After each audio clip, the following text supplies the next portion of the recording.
Bueno, estimados participantes, muy buenas noches nuevamente a todos. Espero que esta clase, esta sesión sea de mucho agrado para todos ustedes. Y pues le damos la bienvenida a nombre de CEFOCAP, este curso denominado Análisis y Redacción de la Disposición de Aplicación del Principio de Oportunidad, ejercido por el abogado especialista en Derecho Penal y Procesal Penal, máster propio en Medicina Legal y Forense otorgado por la Universidad San Pablo de España. Doctor Leonidas, la sala es toda suya y queda en uso de la palabra. Ya, perfecto. Buenas noches, muchas gracias por la presentación. Compartir material también por WhatsApp. Está bien, doctor.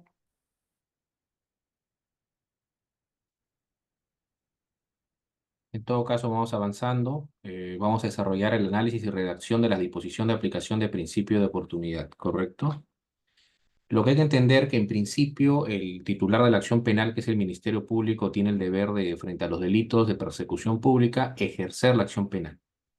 Frente a cualquier hecho delictivo que tenga ese carácter delictivo, el Ministerio Público tiene que verificar tres presupuestos principales que también estaban recogidos en el artículo 77 del Código de Procedimientos Penales, ¿ya? Ese aspecto es importante, no hay que olvidarlo, que es uno, que el hecho denunciado constituye delito, es decir, que se verifiquen los elementos objetivos y subjetivos del tipo penal.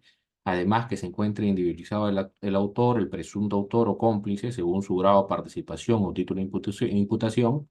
Y otro aspecto importante es que no se encuentre prescrita la acción penal, ¿no? La prescripción ordinaria que conocemos y la extraordinaria contemplada en el Código Sustantivo, Código Penal. Esos tres presupuestos son indispensables y frente a ello, frente a la sospecha de un delito de carácter público, el Ministerio Público se encuentra en la obligación de promover la acción penal o ejercitar o ejercer la acción penal. Digo esto porque el principio de oportunidad y tanto el acuerdo preparatorio, que son mecanismos alternativos de solución de conflicto, lo que busca es abstenerse de ejercicio de la acción penal, básicamente con el fundamento de que hay la ausencia de merecimiento de pena, la ausencia de merecimiento de sanción.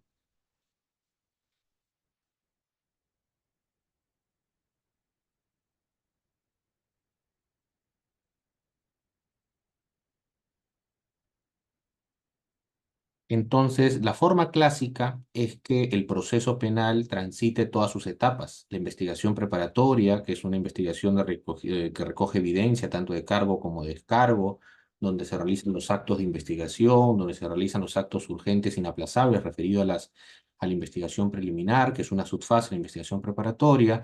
Después el fiscal puede promover un requerimiento de acusación, acusación directa, o puede promover también un requerimiento de sobreseimiento. Ello es examinado y es evaluado en una etapa intermedia. Esta etapa intermedia es para ver si hay causa probable o no, o sospecha suficiente para pasar a juicio. No cualquier causa va a remitirse a juicio. Ese es un resumen sucinto en qué consiste la investigación preparatoria, y la etapa intermedia es la etapa de saneamiento procesal. Principalmente contenido en el artículo 349 y los artículos subsiguientes 350, 351 y 352, y todas las defensas alternativas que tiene la defensa técnica. Posteriormente viene el juicio, donde se va a realizar los actos de prueba propiamente dicho, los órganos de prueba, las documentales, si hay prueba material o cualquier otra evidencia que está siendo contemplado en el juicio oral, así también como la prueba nueva, la prueba seccional de oficio, la prueba sobre prueba. Estas son las tres etapas que comprende el proceso. Para evitar ello y solamente darle especial atención a las causas que merecen cierta complejidad, lo que comprende o lo que contempla el legislador es que debe darse un mecanismo de simplificación, un mecanismo alternativo. Es por eso la justificación de la existencia del principio de oportunidad. Existe un ilícito penal, correcto, existen indicios reveladores del delito, correcto, pero no hay merecimiento para pasar todas las etapas del proceso penal. Entonces, las formas, esa es una forma clásica, pero el nuevo Código Procesal Penal o el Código Procesal del 2004, el Decreto Legislativo 957, también ahora comprendo, ha incluido el acuerdo reparatorio contenido en el artículo 2, numeral 6, la conclusión anticipada como mecanismo de simplificación procesal contenido en el artículo 372. Y es importante mencionar estas nuevas formas de simplificación procesal o mecanismos alternativos de solución de conflicto, vamos a decirlo así, porque en buena cuenta lo que busca es solucionar la controversia penal a través de otros mecanismos alternativos. Se asemeja en el principio de oportunidad o en el acuerdo reparatorio. ¿En qué sentido? de que parte, uno, de que el hecho enunciado constituye delito, que la acción penal no haya prescrito, y además que existe una base probatoria, ¿no? Que existan suficientes elementos de convicción que lo vinculen al delito. Eso es un parecido, una comparación analógica que podemos realizar. Pero un presupuesto importante, tanto en la conclusión anticipada, en el acuerdo reparatorio, la terminación anticipada que se realiza investigación preparatoria, artículo 468, es que parte sobre la base de reconocimiento espontáneo de los cargos por parte del imputado. Es contra él que recae la imputación y es el que tiene que dar ese reconocimiento libre, espontáneo, asesorado a través de su defensa técnica que reconoce los cargos. Si se da a nivel de investigación preliminar, porque propiamente la disposición tanto de promoción, de aplicación de principio de oportunidad, se da durante la subfase de la investigación preparatoria, entiéndase la etapa de investigación preliminar. Por lo tanto, técnicamente no existe un proceso como tal. En esta subfase se está promoviendo la aplicación de principio de oportunidad porque la ley contempla de oficio. Y mediante este principio de oportunidad, el presupuesto es importante, ¿no? Porque el presupuesto es que reconozca el imputado los cargos que se están atribuyendo en su contra. Entonces, de eso se asemeja a los otros mecanismos de simplificación. ¿Cuál es lo que ya mencioné?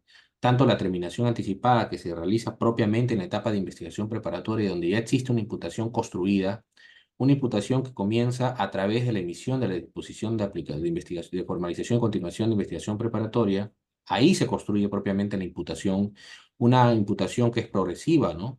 Perfectamente, una, a través de los actos de investigación que se va recabando, eso debe tenerse en claro, y si finalmente el imputado reconoce que hay elementos de convicción en su contra suficiente que lo vincula con el hecho materia de imputación, él puede acogerse a una terminación anticipada ya en formalización de investigación preparatoria. Entonces vemos la semejanza que mientras que el principio de oportunidad, uno que está arreglado, porque la base legal lo tiene que expresar directamente y lo contempla así el artículo 2, inclusive los supuestos de improcedencia contenidos en el numeral 9 del artículo 2, esto está tasado directamente, ¿no? Y se asemeja a la terminación anticipada durante la investigación preparatoria y se asemeja a la conclusión anticipada previsto en el artículo 372 que se realiza en el juicio oral.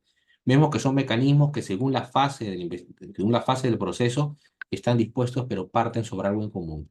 Y lo común precisamente es que debe hacerse sobre la base de reconocimiento espontáneo del imputado. Así, el legislador le da una serie de facultades o atribuciones al Ministerio Público. La primera, que puede plantear el sobreseguimiento, o en términos generales, para que sea de fácil comprensión, que puede plantear el archivo del proceso como tal, por cualquiera de las causales contenidas en el artículo 344 del Código Procesal Penal, numeral 2, ¿no? Conocemos cuando el hecho denunciado quizás no constituye delito, media una causa de justificación, una causa de punibilidad o de no culpabilidad, ¿no? Nosotros conocemos por la configuración del delito que se requiere que el delito sea típico, antijurídico, culpable y punible. La tipicidad como tal es la verificación o la subsunción de los hechos a los elementos objetivos y subjetivos del tipo. Llámese elementos objetivos los medios comisivos y además de los sujetos participantes, sujeto activo, sujeto pasivo. Existe también lo que llamamos nosotros el medio rector, los elementos descriptivos del tipo. Todos estos elementos y así también los elementos subjetivos, dolo, culpa. Esto se da en la verificación de la tipicidad. Si el hecho en materia de denuncia o materia de sospecha finalmente puede ser sumido o no en el tipo penal. Eso en atención al principio de legalidad. El 344, estoy refiriendo a la primera facultad discrecional que tiene el Ministerio Público, es verificar si existe una causa de atipicidad, ¿no? Una causa de atipicidad. 344 numeral 2. Entonces es importante ello porque son facultades discrecionales que cuenta el Ministerio Público. Así también, si el hecho medio una causa de justificación de promedio como la legítima defensa que está contenida en el artículo 20, ¿no? O de no culpabilidad, ¿no? Culpabilidad, sabemos que existen dos formas de entender la culpabilidad, ¿no? Como atribución de pena o merecimiento de pena, determinación judicial de la pena, sancionado, se le impone a nombre de la nación 20 años, eso es el principio de culpabilidad, se le declara culpable después de haber hecho el juicio de hechos probados y no probados, de encontrar pruebas suficientes. Y la culpabilidad también en el sentido como al sujeto se le puede reprochar una determinada conducta porque es consciente y tiene la facultad psíquica y física de comprender el carácter delictivo de sus actos. Entonces, la culpabilidad. El 344 vimos que contempla una causa de no tipicidad, puede ser una causa de justificación y también de culpabilidad, ¿no? Lo referido si es imputable o no, o debe, por el contrario, si se media un certificado psiquiátrico y presenta una anomalía psíquica, lo que debe es imponerse es una medida de seguridad. Y finalmente, la punibilidad que ya obedece a razones de político criminal, ¿no? Como es la sustracción entre familiares y otras que se encuentran directamente previstas en la ley. Entonces, una de las primeras facultades, haciendo recuento de todo, es la contenida del artículo 334 que tiene el Ministerio Público, ¿no? Otra de las facultades discrecionales que va a disponer las diligencias preliminares que tiene el Ministerio Público con apoyo de la policía, de las unidades especializadas, de los órganos auxiliares, como es la policía, a través de todas sus unidades de robo, de secuestro, las unidades de crimen organizado de alta complejidad. El fiscal director de la investigación es una facultad que tiene. Así también disponer la formalización y continuación de investigación preparatoria y, finalmente, lo que nos interesa a nosotros, la aplicación del principio de oportunidad previsto en el artículo 2 del Código Procesal Penal. Es importante indicar esto, ¿por qué? Porque son facultades que cuenta el Ministerio Público.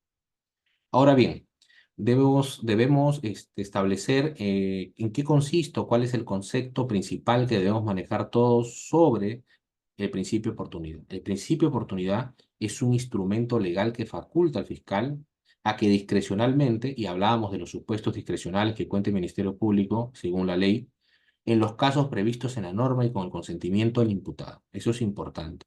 Nuestra legislación o la forma como hemos configurado el principio de oportunidad es bajo los supuestos expresamente establecidos en la ley, ¿correcto? Y siempre se requiere el consentimiento del imputado. Para arribar a una aplicación de un principio de oportunidad, también no hay que confundir que no se requiere el consentimiento de la parte agraviada. Lo que sí la ley le exige o el legislador le exige al titular de la acción penal, al Ministerio Público, es que debe cautelar el resarcimiento o la reparación, pero no se requiere el consentimiento expreso de la parte agraviada a pesar que contra él ha surgido el daño. Lo que se requiere es que el Ministerio Público cautele el interés de la víctima o de la parte agraviada y el consentimiento expreso del imputado. ¿El consentimiento en qué sentido? En el consentimiento de que uno debe reconocer los cargos imputados en su contra. Y para eso, previamente, el Ministerio Público tiene que haber verificado si el hecho enunciado constituye delito y si hay suficiente base probatoria en ese sentido. ¿Correcto? Para que el fiscal considere procedente la aplicación del principio de oportunidad y también del acuerdo reparatorio, deberá contar con elementos de convicción que acredite la existencia del delito y la vinculación con este. Esto es importante, ¿no?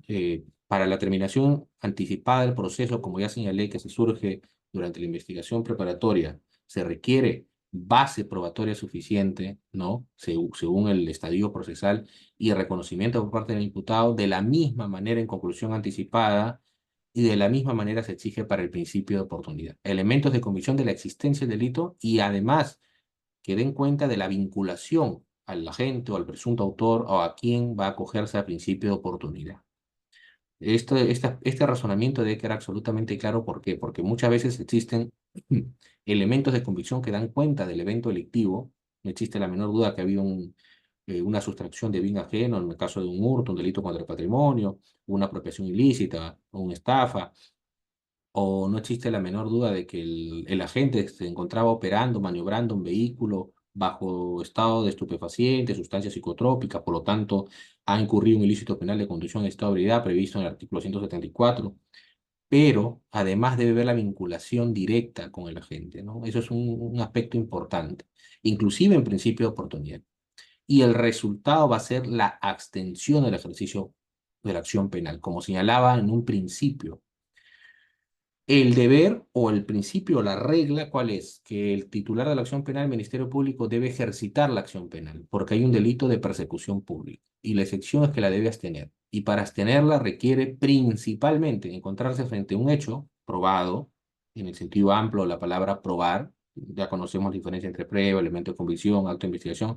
En el sentido amplio, que tenga base probatoria, que tenga base indiciaria suficiente, ¿correcto? Y además que sea atribuible al imputado y finalmente, frente a este hecho acreditado, atribuido, que el imputado de manera espontánea reconozca su responsabilidad y que cumpla con resarcir los daños que se ha comprometido a través de esa acta de principio de oportunidad en la forma y modo acordado, en los términos acordados, y se emitirá la disposición de abstención del ejercicio de la acción penal, lo cual no genera antecedentes penales porque para lograr una condena y por lo tanto efectivizar la pena prevista en una condena, se requiere que exista un proceso en términos técnicos formales que se inicia, no se olviden también de este tema, se inicia a través de la disposición de formalización y continuación de investigación preparatoria. La subfase anterior, investigación preliminar, es para actos urgentes e inaplazables, es para actos que se pueden borrar de la escena de crimen. Es por eso que se dice que recién en investigación preparatoria se construye la imputación. ¿Quiénes son los sujetos legitimados para promover la aplicación del principio de oportunidad? ¿Quiénes son los sujetos legitimados? La facultad exclusiva, en principio, lo tiene el Ministerio Público como titular de la acción penal. Sin embargo, el artículo 2 del Código Procesal Penal también indica que puede ser promovido de oficio por el Ministerio Público o a pedido del imputado. Es decir, el imputado, a través de su defensa técnica de abogado privado de libre elección, puede presentar un escrito apersonándose y además solicitando la aplicación de un principio de oportunidad en el caso que se le viene siguiendo en su contra. Lo puede solicitar por escrito, porque también puede promoverse a solicitud o a pedido del imputado y con su consentimiento. Los sujetos legitimados, ese aspecto debe quedar absolutamente claro.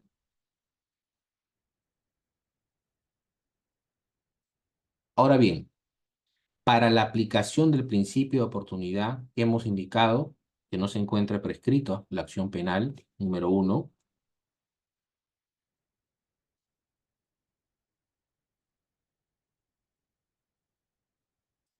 Que existan indicios reveladores que den cuenta de la existencia del delito y además que sea atribuible al imputado y que no, además, que se encuentre plenamente individualizado el imputado y su vinculación con el hecho como ya lo indicamos.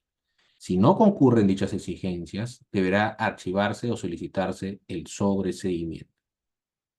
En este caso, lo que el Código Procesal Penal del 2004 contempla es la disposición de no formalizar y continuar con la investigación preparatoria. Entiéndese que es una disposición de archivo del caso, ¿no?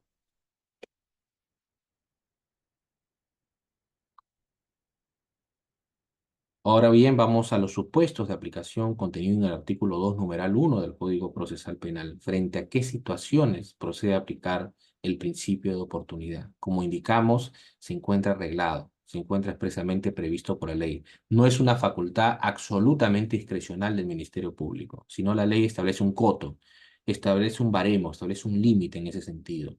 Eso es importante diferenciar porque nosotros hemos adoptado un sistema europeo continental que nos basamos en códigos, en leyes, codificación, ¿correcto? Ley expresa, principio de legalidad en sus tres subprincipios. Ley expresa, ley inequívoca. Esos son, además tiene que ser una ley escrita, ¿no? En el latinismo que siempre repetimos muchas veces los abogados, juristas, ¿no? En ese sentido. Ese principio de legalidad exige que los supuestos de aplicación del artículo 2 estén expresamente previstos en la ley. Sistema europeo continental, sistema de códigos.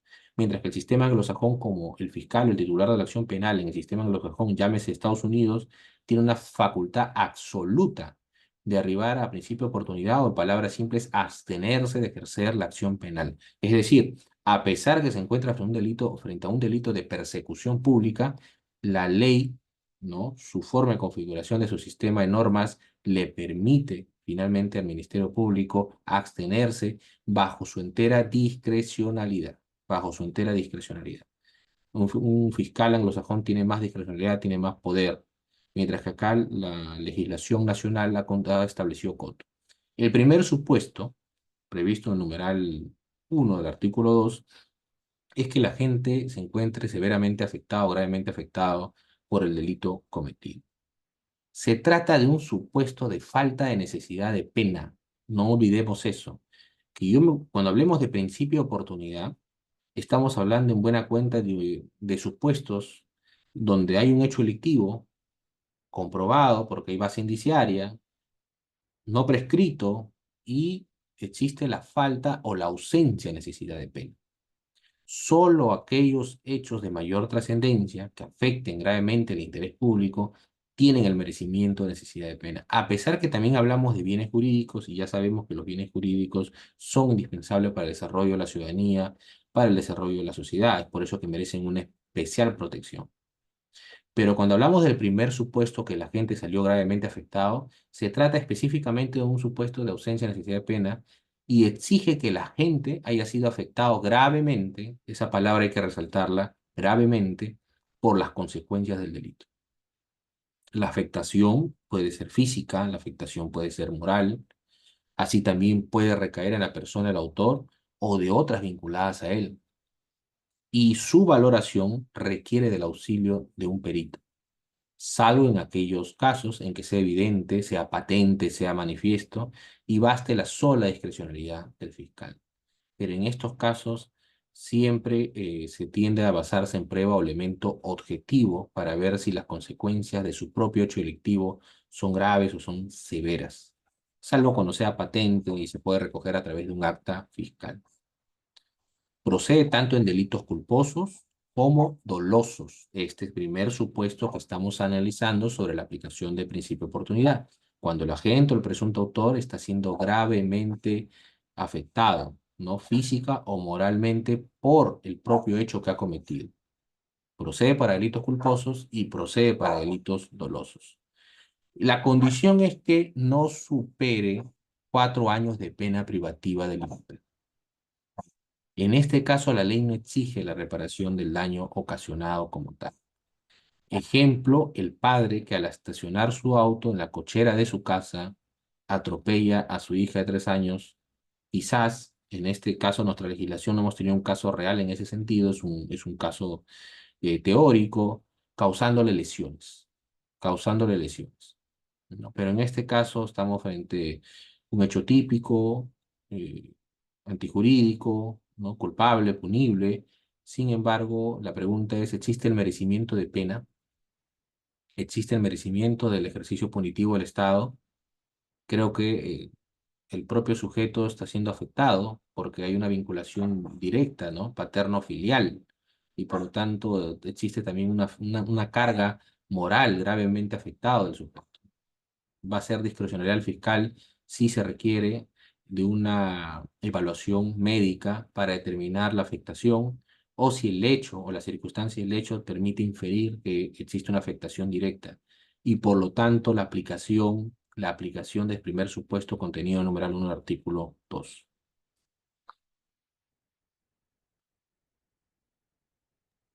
Doctor, Así, sí, disculpe la interrupción. Eh, Quería compartir el material, pero ¿me podría especificar en qué número de página se encuentra? Disculpe. en la página, a ver, estamos en la página 7, en la diapositiva 7. Bien, aquí, doctor. Es que no se visualizaba. Listo, doctor. La siguiente, avancemos esa PPT. La siguiente, la siguiente, la siguiente. Ya, muy bien, ahí estamos. Y los supuestos esenciales para su aplicación previstos en el artículo 2 es el agente afectado por el delito, gravemente afectado, que ya lo acabamos de analizar, el ejemplo también lo hemos citado. Los denominados los delitos de bagatela o de mínima afectación al interés público, contenido en el literal B, numeral 1 del artículo 2 del Código Procesal Penal, y los supuestos de atenuación mínima, que vamos a desarrollarlo ampliamente. La siguiente, por favor.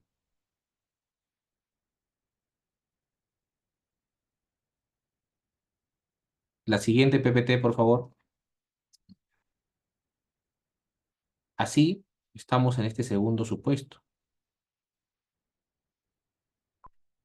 referidos cuando se trata de delitos que no afecten gravemente el interés público, y además cuando el extremo mínimo de la pena sea superior a los 2 años de pena privativa de libertad hubiesen sido cometidos por funcionarios públicos. Estos son los supuestos excluyentes, ¿no? No puede ser superior a 2 años, debe ser la redacción adecuada, y además no hubieran sido cometidos por funcionario público en el ejercicio de su cargo. Los típicos casos o la casuística reiterada en los despachos fiscales que abunda constantemente, y es por eso que el legislador apunta a ese sentido.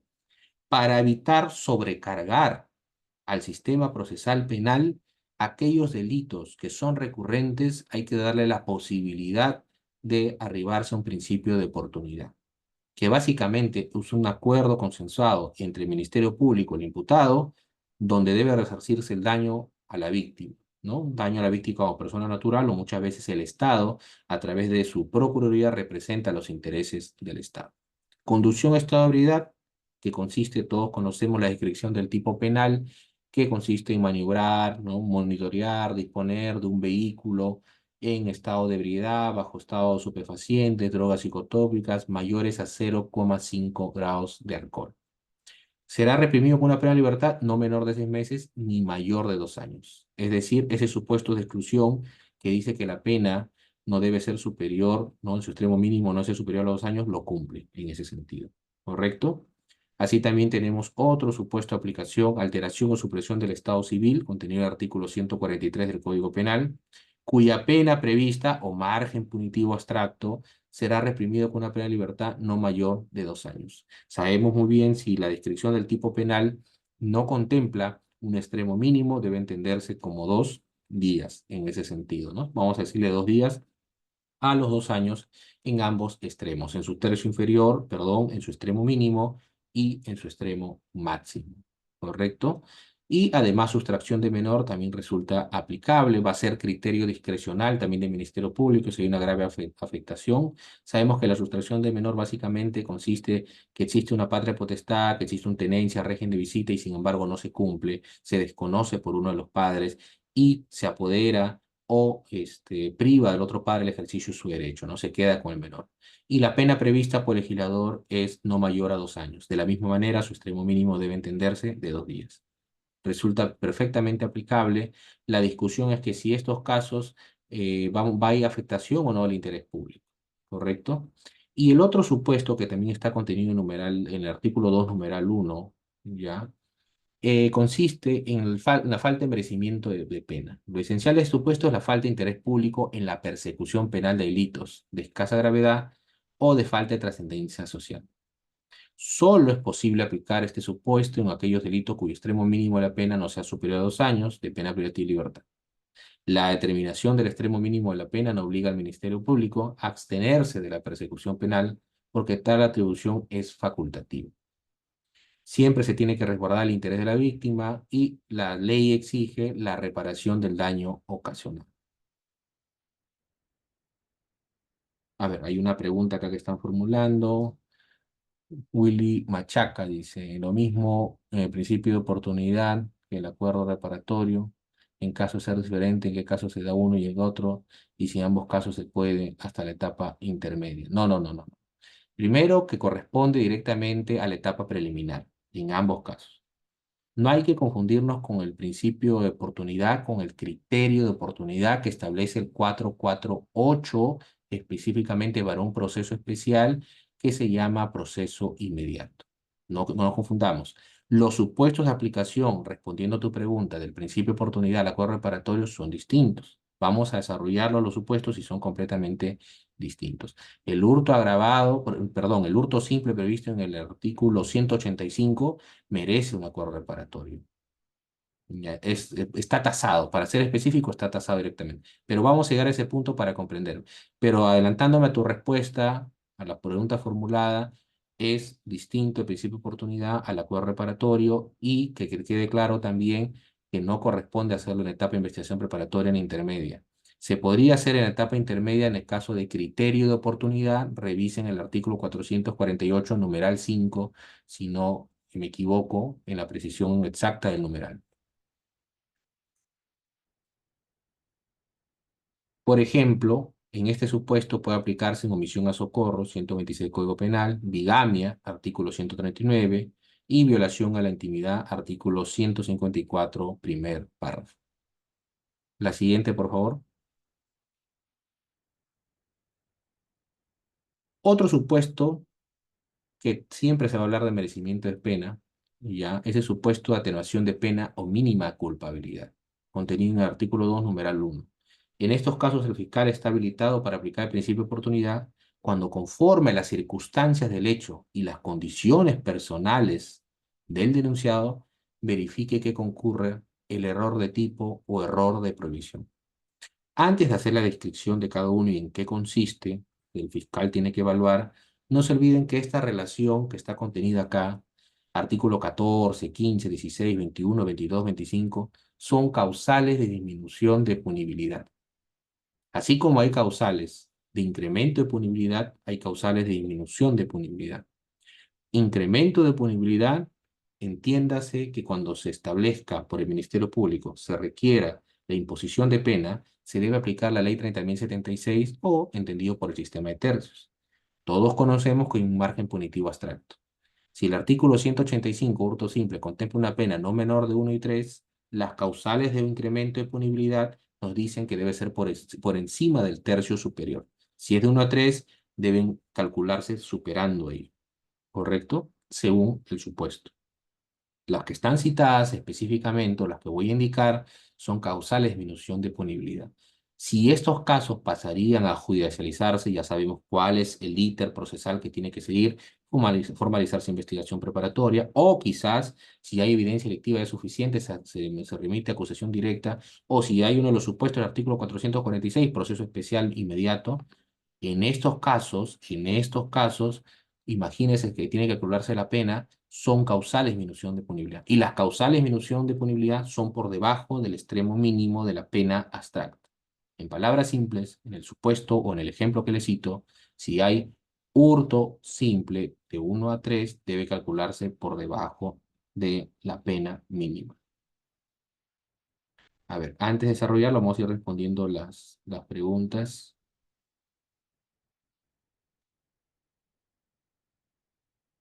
A ver. Dice, buenas noches, doctor. ¿Qué opina usted acerca del hecho por el cual no se permite la aplicación de principios ordinarios en casos de lesiones contra mujeres o integrantes de grupos familiares? Si bien el artículo 2 del Código Procesal Penal no contempla expresamente dicha prohibición, ni tampoco, si así lo establece el Ministerio arbitrariamente, interpreta que no...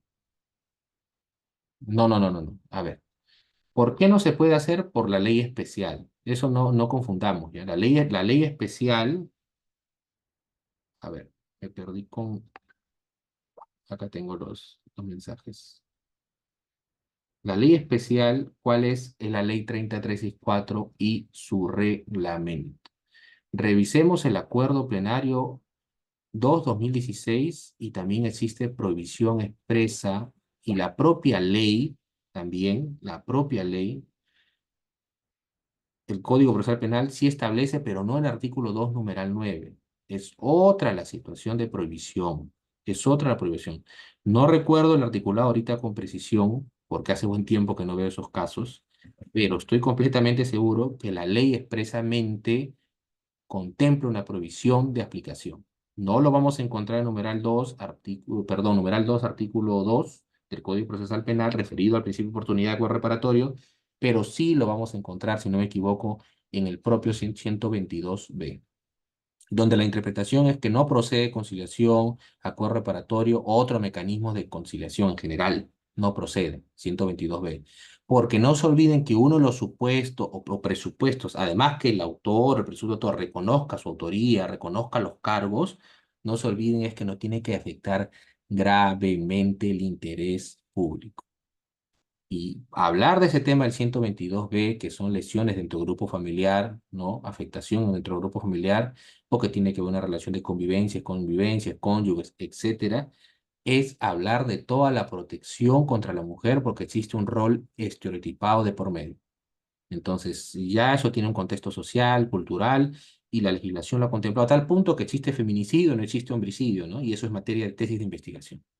Pero en buena cuenta está bien justificado y comparto ese criterio de la ley, que no proceda. ¿Por qué?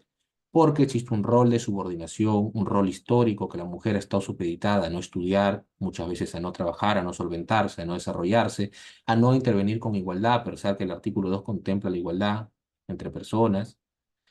Y eso genera una posición de dominio por parte del varón. Una posición de dominio que muchas veces es arbitraria, genera maltratos, genera humillaciones. Esa situación no se puede desconocer. Muchos de los feminicidios, 108b del Código Penal, se generan bajo qué contexto. El hombre asumiendo que la mujer es el instrumento, o cosifica a la mujer, o piensa que es su pertenencia, y le da muerte porque se atrevió quizás a ser infiel, o quizás a ser desleal, y eso justifica su muerte. Entonces, si vivimos en una sociedad donde existen unos roles estereotipados, es decir, Mujer, en tu condición de género, tú estás para atender al varón, tú estás para servir al varón. Existen muchas familias y sociedades que eso lo admiten dentro de los parámetros sociales admitidos. Y entonces la legislación tiene que hacer una protección especial. Menos va a permitir que frente a ellos se realice pues una conciliación de por medio, ¿no? Porque ya sería una desprotección. ¿Cómo se resarce el daño? ¿Cómo se resarce si el daño únicamente no está limitado específicamente a las lesiones sufridas físicas? 1 por 3, 2 por 4, atención facultativa, certificado médico legal, no está referido únicamente a ello, sino que es la mujer que regresa a su seno familiar, que regresa a su seno de protección, supuestamente, y está expuesta a que la puedan dar muerte. Entonces, ocurría muchas veces eso porque lo veíamos como un asunto enteramente doméstico y minimizábamos el impacto. Y la legislación en su función preventiva penal, en vez de cumplir con ese rol, finalmente parecía que estaba promoviendo e incentivando al sujeto, porque el sujeto decía, el maltrato que voy a realizar, el agravio que voy a realizar, tiene un precio. Y por lo tanto estoy dispuesto a pagar el precio. Entonces, a criterio personal, en opinión muy personal, ¿no? Está muy bien aplicado la prohibición en ese sentido por el legislador.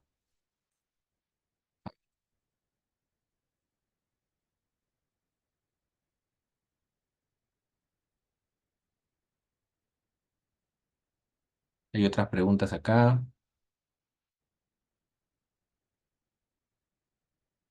Doctor, felicito la ponencia. Tengo dos preguntas. Espero que pueda resolver, por favor. Primero, cuando existe una transacción extrajudicial por lesiones leves derivadas del accidente de tránsito, ¿se debe solicitar el acuerdo reparatorio o directamente solicitar al representante del Ministerio Público que se abstenga de ejercer la acción penal en tanto que ya se repararon los daños, tal como lo señala el inciso 3 del artículo 2 finalizado en el párrafo?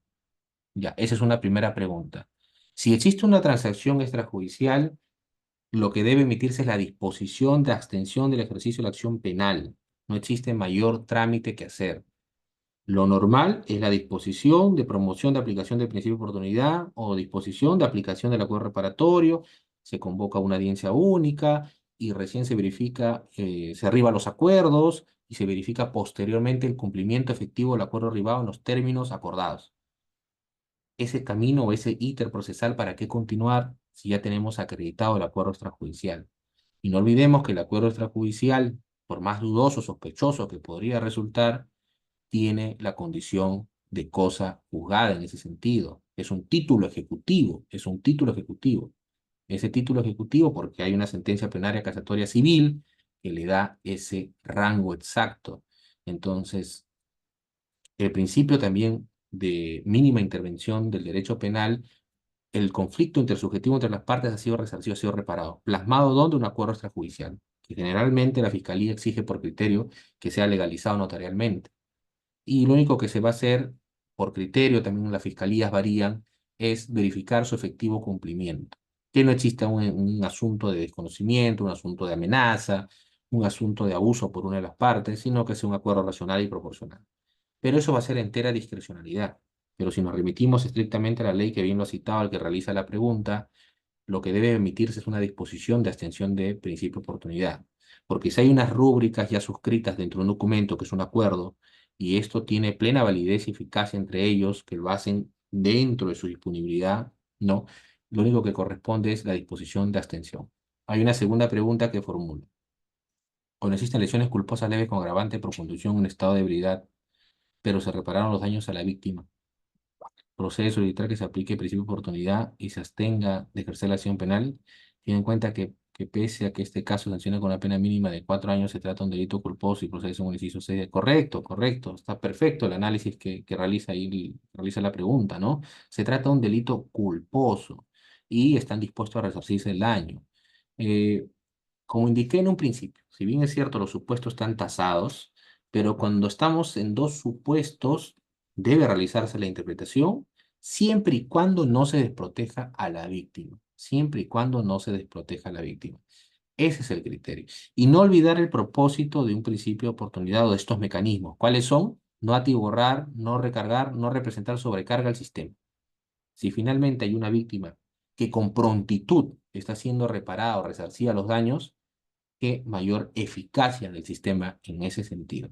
Todos conocemos perfectamente la vía todo el extenso que tiene que pasar para alcanzar una sentencia condenatoria y después viene una etapa de ejecución para que sea efectivo el resarcimiento. Entonces, esto es tutela jurisdiccional efectiva. El Estado, a través de un mecanismo simple, eficaz, rápido, está brindando para resarcir el daño ocasionado. Entonces, ¿se está garantizando el interés de la víctima? Correcto. ¿Se está cumpliendo el propósito del principio de oportunidad? Sí. ¿Hay un artículo que me lo habilita? Sí. Puede existir un aspecto confuso, pero finalmente hay que hacer una interpretación en ese sentido. Doctor, buenas noches. Por ser el principio de oportunidad en un caso de accidente de tránsito con lesiones graves, lo dudo porque esto se afecta gravemente el interés de la víctima y además el margen punitivo va a ser mayor a lo previsto en la ley, ¿no? Eso sí va a ser, si no me equivoco, es el 122 del Código Penal, ¿no? Además que el daño, a ver, me dice, ha generado un gasto de 45.000 soles por 2 operaciones con la posibilidad de una tercera operación. El hecho también no reviste simplicidad. El hecho, lo más probable es que existan exámenes extensivos, radiografías, examen de las unidades especializadas de médicas, ¿no?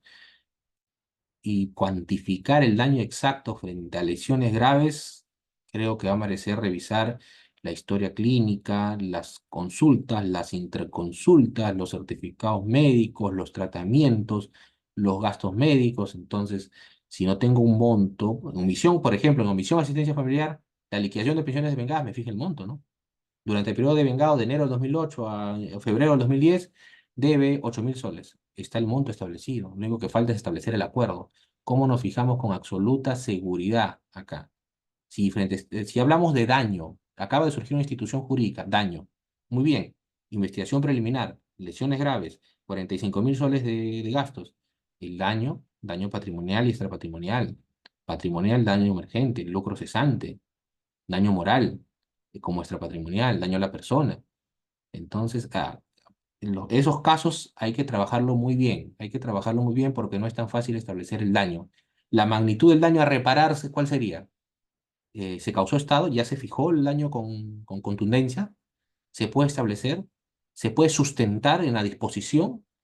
Este es el daño arribado y por lo tanto merece un resarcimiento. ¿O existe dudas? Es ambivalente, entonces es imposible, ni siquiera para realizar una interpretación en ese sentido. Va a merecer un proceso, va a merecer un proceso. Creo que podría arribarse como mecanismo de simplificación a la terminación anticipada. El fiscal podrá también abstenerse de ejercer la acción penal luego de la verificación correspondiente en los casos en que la gente comprendió la comisión de delitos previstos en el artículo 307 BSD Código Penal, suspendió su actividad ilícita de modo bien definido y no comunicado este hecho al organismo de evaluación fiscal. Delitos ambientales, correcto. En este momento fecha cierta. Si la acción penal hubiera sido ya promovida. Bien, la misma regla establecida en el antigua puede aplicar. Claro, claro, claro. Esto ocurre, todos conocemos perfectamente que los actos procesales que pide fiscal son muy semejantes a los actos procesales que pide el órgano jurisdiccional. ¿Qué actos procesales pide la fiscalía titular de la acción penal? Tienen proveídos, tienen disposiciones y tienen requerimientos. Y el órgano jurisdiccional tiene decretos, autos y sentencias. Una disposición, si nos remitimos al artículo 64, requiere debida motivación, porque una disposición implica una evaluación de hechos, de pruebas y de derecho. Hay que motivarlo. Y si la disposición, si después ingresa una situación invocada, donde ya pararon esas actividades ilícitas, donde existe un documento de fecha cierta, inclusive puede ser expedido por el órgano técnico, que en este caso es la EFA, ¿no? Órgano técnico, imagínase que cuida los residuos sólidos, las vertientes, el ecosistema en términos generales. Ellos son el órgano que establece los límites o los parámetros técnicos directos a través de sus directivas, reglamentos. Y si ellos emitieron un documento de fecha cierta, esa disposición se podría dejar hasta sin efecto y podría ser aplicable. Conforme estamos evaluando este supuesto y es pertinente la pregunta, porque en los delitos de minería ilegal incorporados por el decreto legislativo 1102, y es lo que íbamos a pasar a evaluar, minería ilegal, su forma ilegal de minería ilegal, financiamiento de minería ilegal, obstaculización a la fiscalización administrativa, ¿no? Todos esos supuestos donde el órgano administrativo que controla es la OEFA y se están suspendiendo, la condición para su procedencia, ¿cuál es? Es que la gente comprendió en la comisión de delitos suspende sus actividades ilícitas de modo voluntario definitivo e indubitable, que no exista la menor duda.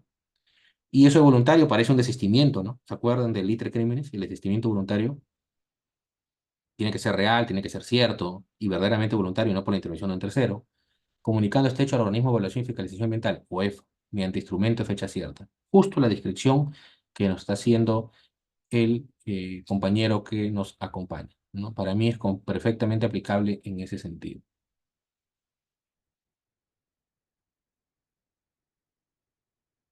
Ya la Fiscalía pidió a la comisaría que hagan su diligencia. Muchas gracias, doctor. Buenas noches, doctor. ¿Qué hacer si el fiscal rechaza nuestro pedido de principio de oportunidad? Según el artículo del Código Procesal sería posible pero una tutela de derechos. No, no, no. Una disposición, toda disposición es apelable, ¿no? Puedes presentar una queja de derechos, para eso está el fiscal superior. Para eso está el fiscal superior. Ahora, puedes pedir tutela de derechos por el artículo. Todos sabemos, a ver, ya que han tocado este tema del tutela de derechos. Nuestro proceso penal es un proceso penal constitucionalizado. Segundo, es un proceso penal garantista. Tercero, lo que buscaba el momento de garantías era desincentivar la conducta abusiva o arbitraria de los agentes policiales. ¿Es una realidad únicamente del Perú? No, es una realidad de los países subdesarrollados y también desarrollados. Es por eso que existe en Estados Unidos la exclusion ruler, la exclusión probatoria. Entonces son reglas de exclusión de la prueba, ¿correcto? Una tutela de derechos. El artículo 71 son derechos constitucionales incorporados en un código. Si yo voy a invocar tutela de derechos, no hay prohibición expresa, me voy al artículo 9 del título preliminar, se puede hacer interpretación extensiva a favor del imputado, es factible. Artículo 8 de la Convención Americana, es factible. Pacto Internacional de Derechos Civiles y Políticos, artículo 10, es factible plantear mi tutela de derechos, pero tiene que estar ligado, vinculado directo al contenido esencial de cualquiera de los derechos señalados en el artículo 71, o un derecho fundamental conexo, ¿no? Como el derecho a la prueba, quizás también. Pero el conducto regular natural es que toda disposición merece una queja de derecho. ¿Ya? Es una queja que está contemplado, si no me equivoco, en el artículo 355. Se tiene 5 días para presentar esa queja y para que el fiscal superior realice la evaluación de hecho, de pruebas de derecho. ¿Ya? Elevación de actuados, como bien lo dice Gabriel Bryan, ¿no? Ese recurso de elevación de actuados que lo va a evaluar el fiscal superior. Va a ser estrategia. Va a ser estrategia de defensa. Va a ser estrategia de defensa básicamente. Ya, muy bien. Continuamos ahora sí con la exposición. La siguiente, por favor. Casos en que no procede, justamente las preguntas venían en ese sentido, ¿no? Cuando el extremo mínimo de la pena es superior a 2 años, cuando se trata de un delito combinado una sanción superior a 4 años, de pena privativa de libertad, y cuando el agente es un funcionario público y el delito ha sido cometido en el ejercicio de su cargo. Ya, muy bien. La siguiente, por favor. Trámite del proceso. Ya vamos al aspecto procesal o procedimental, ¿no? Ya es un tema también que muchas veces advierto que existe confusión, ¿no? Solamente para abrir paréntesis, cuando hablamos de procedimiento, no está el caso no está interviniendo en el caso un órgano jurisdiccional. Cuando hablamos de proceso, es porque ya existe un órgano jurisdiccional de por medio. Y además porque existe todos los elementos de un proceso, ¿no? En este caso, el proceso comienza como tal en el Código Procesal Penal con la imputación, ¿no? Con la imputación. Y la imputación formal necesaria recién se construye con la disposición de aplicación de principio, perdón, disposición de aplicación y continuación de investigación preparatoria. En términos formales, ahí comienza el proceso. Y es por eso que cuando se formaliza la investigación preparatoria, se activa el mecanismo de tutela, de protección, de juez de investigación preparatoria, juez de garantía, juez constitucional, se activa inmediatamente. ¿Por qué? Porque ya tengo una imputación temporal, sí, pero ya responde cómo, cuándo, dónde y quién. Y por lo tanto, se puede hacer un control de legalidad. Y el control lo hace directamente el juez de investigación preparatoria. ¿Correcto? Esto decía, ¿por qué? Para distinguir que no necesariamente todo lo que se realiza en un proceso penal es proceso, ¿no? Porque el principio de oportunidad tiene una secuela, pero de procedimientos, básicamente. Estamos en investigación preliminar. No hay proceso en términos técnicos. Estamos en investigación preliminar. ¿Cuál es este procedimiento? ¿No? Fiscal dispone la aplicación del principio de oportunidad. Muy bien. Es decir, emite su disposición de promoción o de aplicación de principio de oportunidad. evalúa todos los presupuestos que hemos estado indicando y dice, por lo tanto, corresponde a este caso aplicar o podría aplicarse un principio de oportunidad. Cita al imputado y al agraviado y realiza la diligencia de acuerdo. Si hay acuerdo y hay reparación civil satisfecha, fiscal emite la disposición de abstención del ejercicio de la acción penal y se archiva el caso. Si hay acuerdo y se pagó y hay acuerdo de pago de la reparación civil, pero esto es diferido, es decir, todavía no se ha pagado la totalidad de la reparación civil, fiscal se abstiene del ejercicio de la acción penal, pero suspende los efectos hasta el cumplimiento del pago. Esto es lo que corresponde. En ambos casos, con acuerdo y se pagó la totalidad o el íntegro acordado, corresponde la disposición de abstención. Con acuerdo, pero no se paga la totalidad, corresponde la disposición de aplicación, pero los efectos se suspende hasta el cumplimiento efectivo del pago. Esta disposición impide, bajo sanción de nulidad, que otro fiscal pueda promover o ordenar que se promueva acción penal por una denuncia que contenga los mismos hechos. ¿No? Y ahí nos estamos refiriendo exactamente a qué principio, al nebis in idem. Al nebis in idem. Hay nebis in idem sustantivo y hay nebis in idem procesal. En este caso sería nebis in idem procesal. Y vamos a ver ese tridente que siempre vemos, ¿no? Hecho y derecho y prueba, ¿no? Entonces, si se invoca, el hecho es uno solo. Supongamos que está conduciendo a ebriedad, se describe el hecho, la narración fáctica, en circunstancias que estaba conduciendo su vehículo por Avenida del Solar, fue intervenido por efectivo policial, quien sintió aliento alcohólico, conduciendo a la dependencia policial y practicando el examen de ley. Ese hecho que es repetitivo, en buena cuenta, básico, genérico, ese hecho va a ser, puede por error ser materia de dos disposiciones de apertura e investigación preliminar. Es por eso que dentro del sistema fiscal se tiene que verificar muchas veces si se ha metido una disposición de abstención o no, porque la siguiente disposición está bajo sanción de nulidad, porque ya ha habido un pronunciamiento fiscal sobre el mismo hecho. Estamos frente a un nebis in idem. Obviamente que la ley a aplicar va a ser la misma, ¿no? La disposición de aplicación de principio de oportunidad va a invocar el artículo 2 en cualquiera de sus supuestos. Y la tipificación de los hechos como tal lo va a subsumir en el 274, en el ejemplo que le cito. Entonces, está el hecho, está el derecho. No puede haber persecución penal múltiple, ¿correcto? Ante el incumplimiento fiscal se dicta la disposición de la acción penal o promoviendo acción penal. Supongamos omisión a la asistencia familiar, liquidación de pensiones devengadas. Vamos con el orden que contemple este diagrama o este gráfico. ¿Qué tiene que emitir primero el fiscal? La disposición de aplicación de principio de oportunidad. Estos hechos, subsumidos en el artículo 149, de acuerdo al ejemplo que le estoy poniendo, omisión de la asistencia, es posible o es factible de aplicar el principio de oportunidad. Por lo tanto, emito mi primera disposición, cito, las partes están de acuerdo, y en esa misma acta tiene que haber una primera etapa, que vamos a verlo también en esta exposición, una primera etapa donde reconozca al imputado ser autor.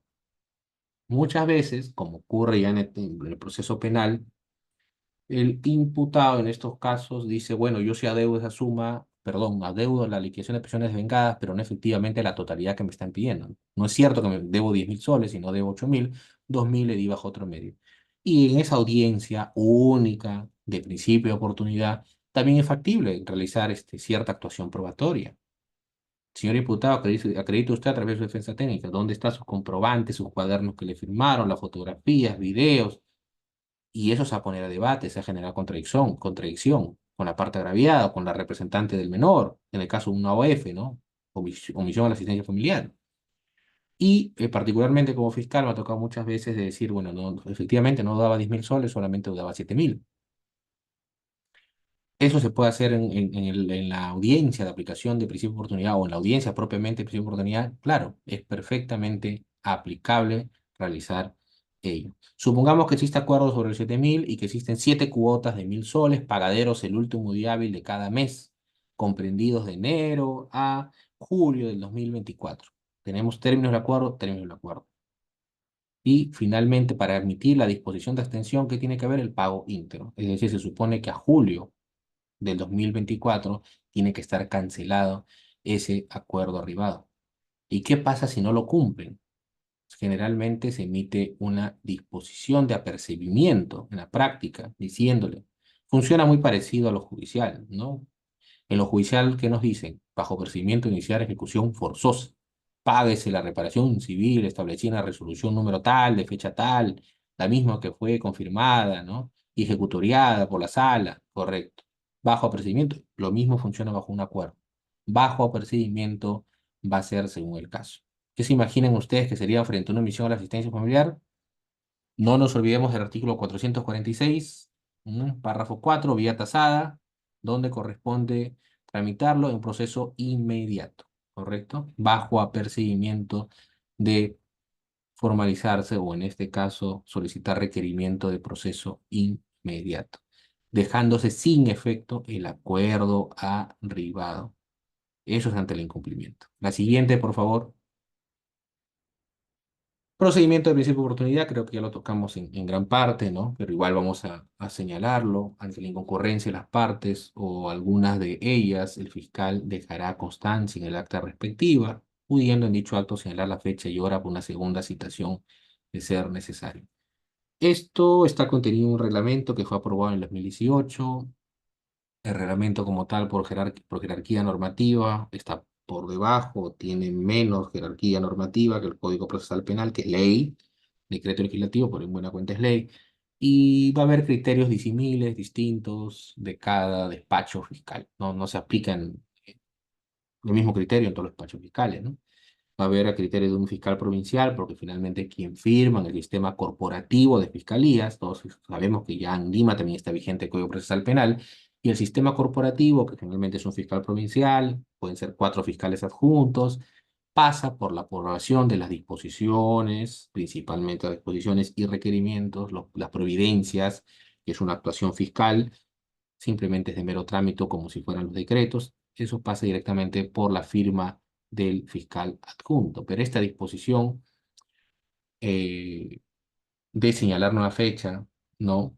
Necesariamente uno tiene que justificarse por qué se está señalando fecha, si es por la inconcurrencia, si estuvo debidamente emplazado o no, obra antes a que foja. Esta segunda situación es un criterio discrecional de cada despacho fiscal. Ya, esa es una, le puedo compartir y por transparencia tengo que indicarle a ustedes por qué no todo despacho fiscal se maneja igual. Ya la gente o los colegas que litigan todos los días saben la realidad y el criterio que adopta cada despacho fiscal. Ahora bien, si en la segunda citación no asiste el imputado, pero ojo que tenemos una base legal, de inferior jerarquía normativa, que es el reglamento aprobado en el 2018. Pocas veces lo citan o pocas veces lo invocan.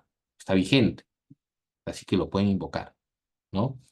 Y a propósito de que este reglamento contemple una segunda citación, ya lo conocemos, ¿no? No sobrecargar el sistema, buscar un mecanismo efectivo. No es que a la inconcurrencia de la primera citación no justificada o no acreditada, por lo tanto, ya debo inmediato formalizar investigación preparatoria, requerir el proceso inmediato, hacer acusación directa.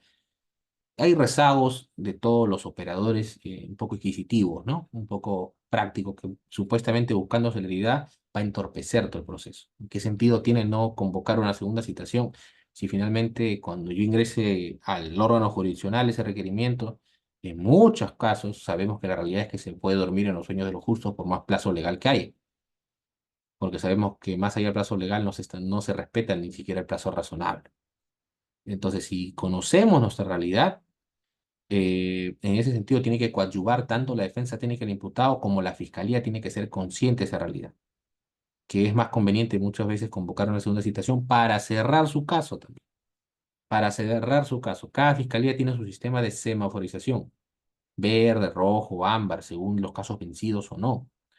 Y lo que es conveniente es siempre cerrar los casos cuando antes de cómo se maneja cualquier entidad pública y que no se venza, ¿no? Son casos concluidos, es una producción concluida. Eso también debe conocerlo directamente el litigante, ¿no? Debe conocerlo el litigante. Si en la segunda citación no asiste el imputado, el fiscal procederá conforme a sus atribuciones. En el caso que no asista el agraviado, pero concurra el imputado excepcionalmente, si el fiscal cuenta con los elementos suficientes para determinar el monto de la reparación civil, nuevamente volvemos a los supuestos, perdón, a los presupuestos, lo fijará razonablemente. Lo último es resaltante. No está diciendo no se requiere consentimiento ni aprobación expresa de la parte agraviada. Quien representa los intereses del Estado es el titular de la acción penal, el Ministerio Público. Lo que sí debe garantizar es que existe una reparación civil y que se cumpla. Ese es el propósito. Por lo tanto, no es arbitrario que no se exija la aprobación de la parte agraviada. En caso que las partes asistan a la audiencia única de principio de oportunidad, así lo denomina en el código, audiencia única de principio de oportunidad, el fiscal procura que las partes se pongan de acuerdo respecto al monto de la reparación civil. Eso de procurar es importante porque tiene que ser un mediador, un conciliador el fiscal en ese sentido.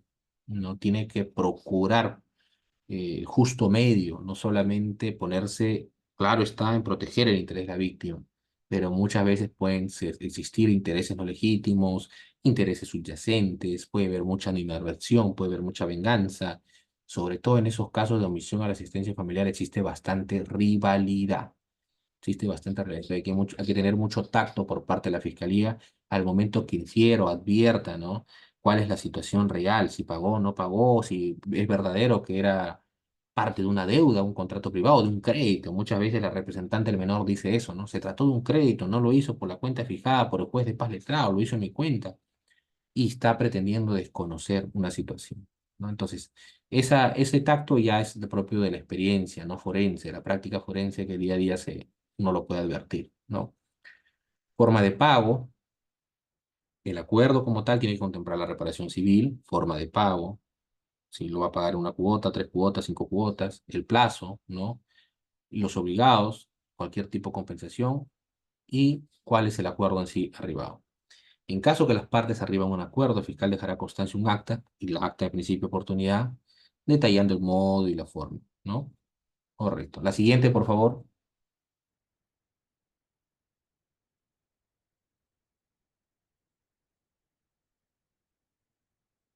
Esto es importante, contenido, exigencia del acuerdo por principio de oportunidad.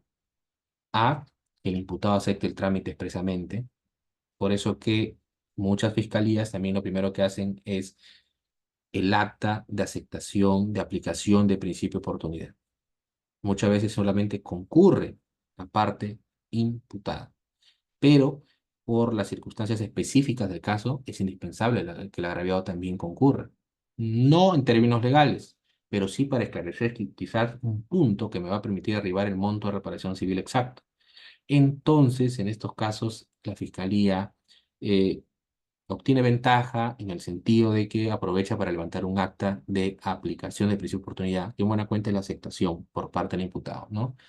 El compromiso por parte del imputado de acogerse, le formula la pregunta, ¿usted está dispuesto a acogerse a principio de oportunidad en los hechos que son materia de investigación consistente en tal? Y el fiscal, perdón, el imputado a través de asesorado su defensa técnica y libre elección acepta. Se levanta un acta respectiva en ese sentido.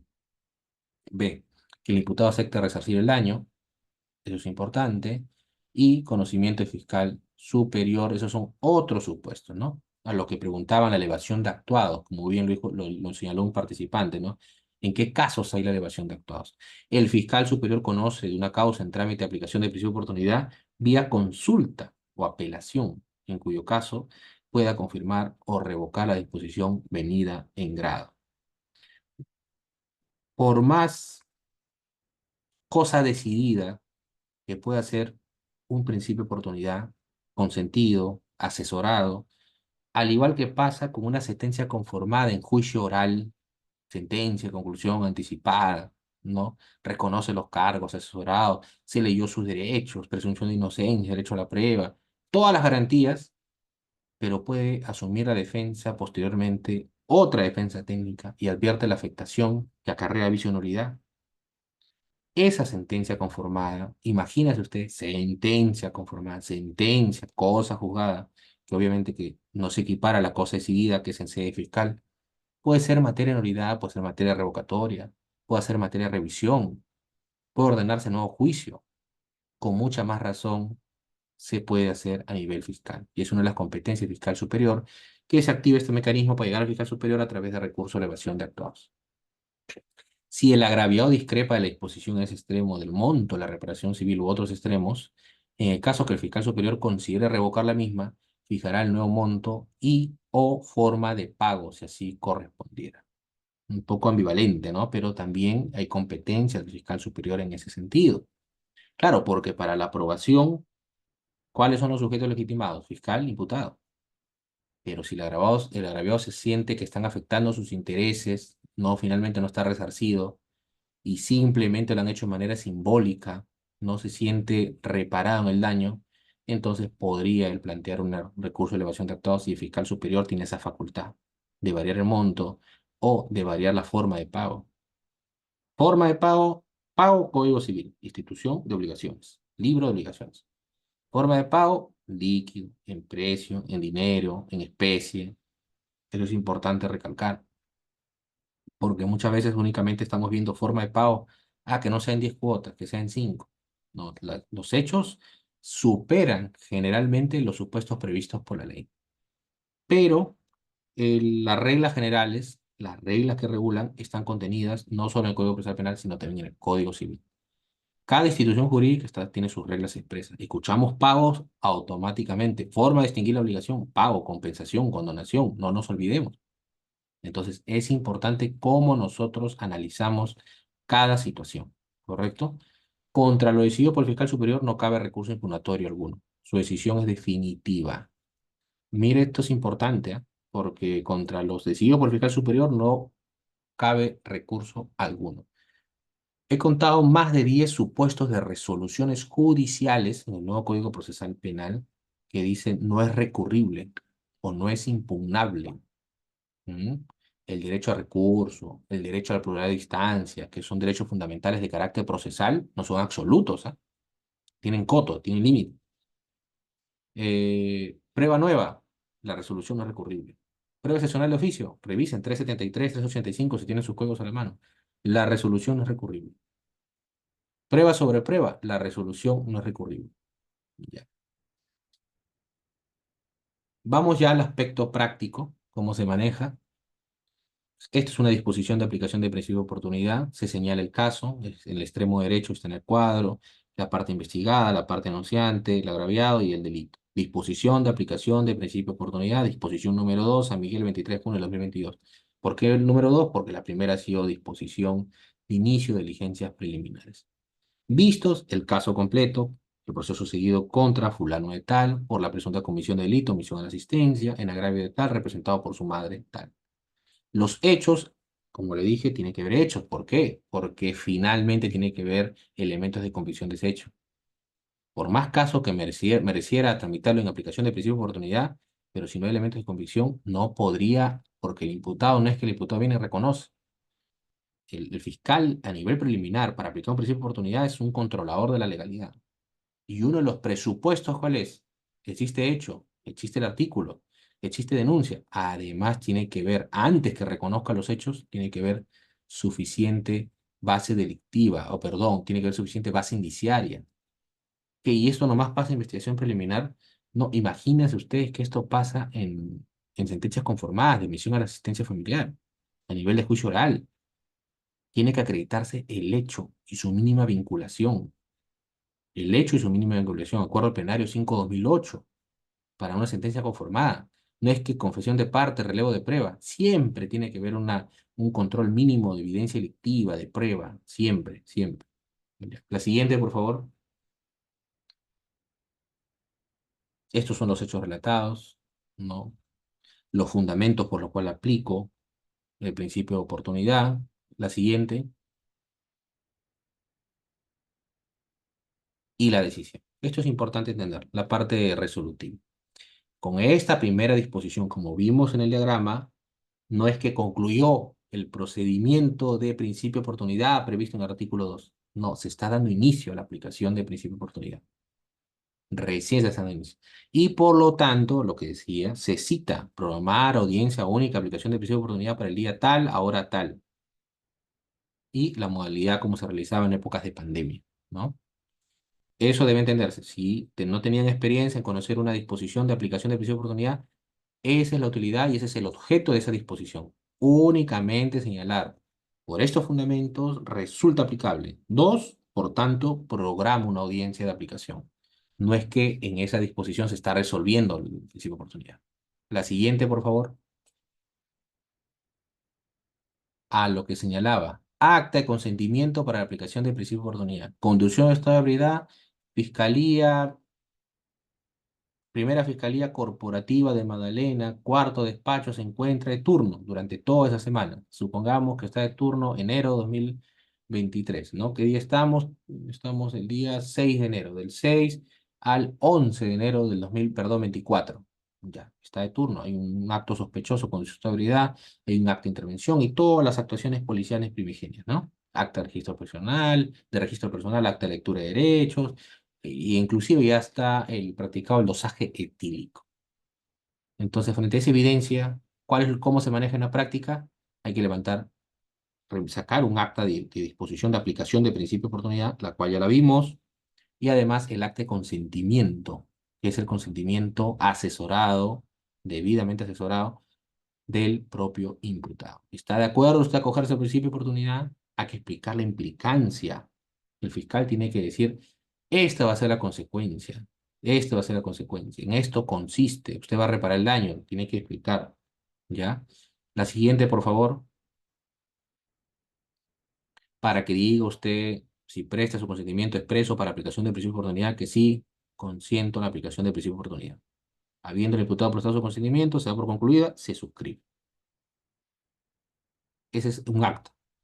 Y este es el acta ya final.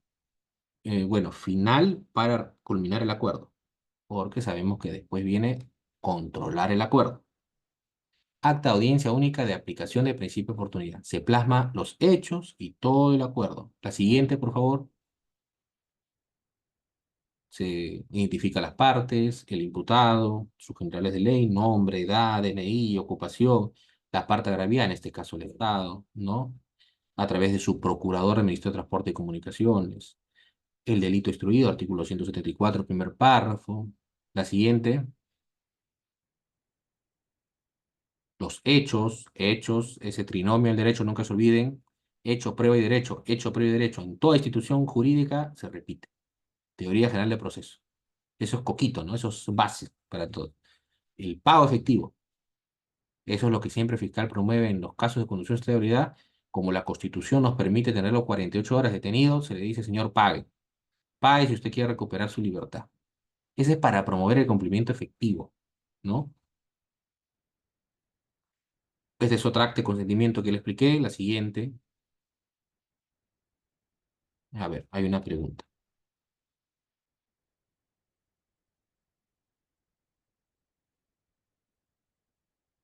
¿Cuántas veces se puede pedir el principio de oportunidad? Tiene que haber cumplimiento efectivo, ¿ah? En principio tiene que haber cumplimiento efectivo, pero hasta 2 veces.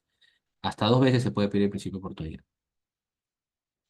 Cumplimiento del acuerdo. Cuando las partes acuerden en audiencia el plazo del pago de la reparación civil, el fiscal procurará que el mismo sea la más breve posible, no sea los 9 meses. Eso también es importante, pero es caso por caso. No siempre va a ser así. Hay cuantías que son excesivas y lo que se procura, inclusive a nivel judicial, ¿cuál es? El cumplimiento efectivo. Si hay una suma de 100.000 soles que se adeuda por omisión de la asistencia familiar, artículo 149, imagínate dividirlo y fraccionarlo en 9 cuotas, esos 100.000 soles. Claro, muchas veces se dice, sí, pero está el interés de la víctima, del menor, y es un derecho fundamental, el interés sobre el niño. Lo que va a acarrear es incumplimiento. Lo que va a acarrear es incumplimiento. Entonces, si existe la posibilidad de sacar una disposición de dejar sin efecto el acuerdo de principio de oportunidad, ¿para qué adelantarnos con tanta exigencia en los meses? Tiene que buscar un plazo razonable, proporcional. Por más, por más que la ley indique que no debe exceder de 9 meses, no creo que sea prevaricar, porque hay fundamento suficiente que va a cautelar el interés de la víctima. En mi experiencia como fiscal, muchas veces he logrado el cumplimiento en ese sentido, porque más bien se le explica muy bien las consecuencias de su incumplimiento al imputado y lo entiende como que se está haciendo de cierta manera condescendiente y razonable con su situación. Y lo que busca más bien es el esfuerzo de pagar. Pero eso es caso por caso. Existe gente también despreocupada y que no tiene el mínimo interés de pagar. Se tiene que evaluar mucho la voluntad de resarcir el daño, ¿no? Ese es el caso por caso. En el supuesto caso que dicho plazo sea fijado por el fiscal, el mismo, que no podrá ser superior a 9 meses, conforme a lo dispuesto en numeral 3 del artículo 2 del Código Procesal Penal. En ambos casos, la disposición o resolución de abstención de la acción penal se emite una vez cumplido el acuerdo. Ese trámite ya lo vimos. Solo hay disposición de abstención cuando se cumple el acuerdo. En caso que las partes lleguen a un acuerdo y este conste en documento público, en documento privado legalizado notarialmente, el fiscal emitirá la disposición de abstención de la acción penal. Lo que preguntaba uno de los compañeros, ¿no? Uno de los colegas. ¿Qué pasa si hay un acuerdo extrajudicial? ¿Qué corresponde? La admisión de la disposición de abstención de acción penal. La siguiente, por favor. Apercibimiento ante el incumplimiento del acuerdo. El fiscal, en el acta de aplicación del principio de oportunidad o acuerdo reparatorio, deberá fijar el apercibimiento expreso de ejercitar la acción penal en caso de incumplimiento de alguno de los extremos del acuerdo arribado. Ese apercibimiento debe ser expreso. Nos acordamos todos en los casos de omisión asistencia familiar, qué es lo que ocurre permanentemente.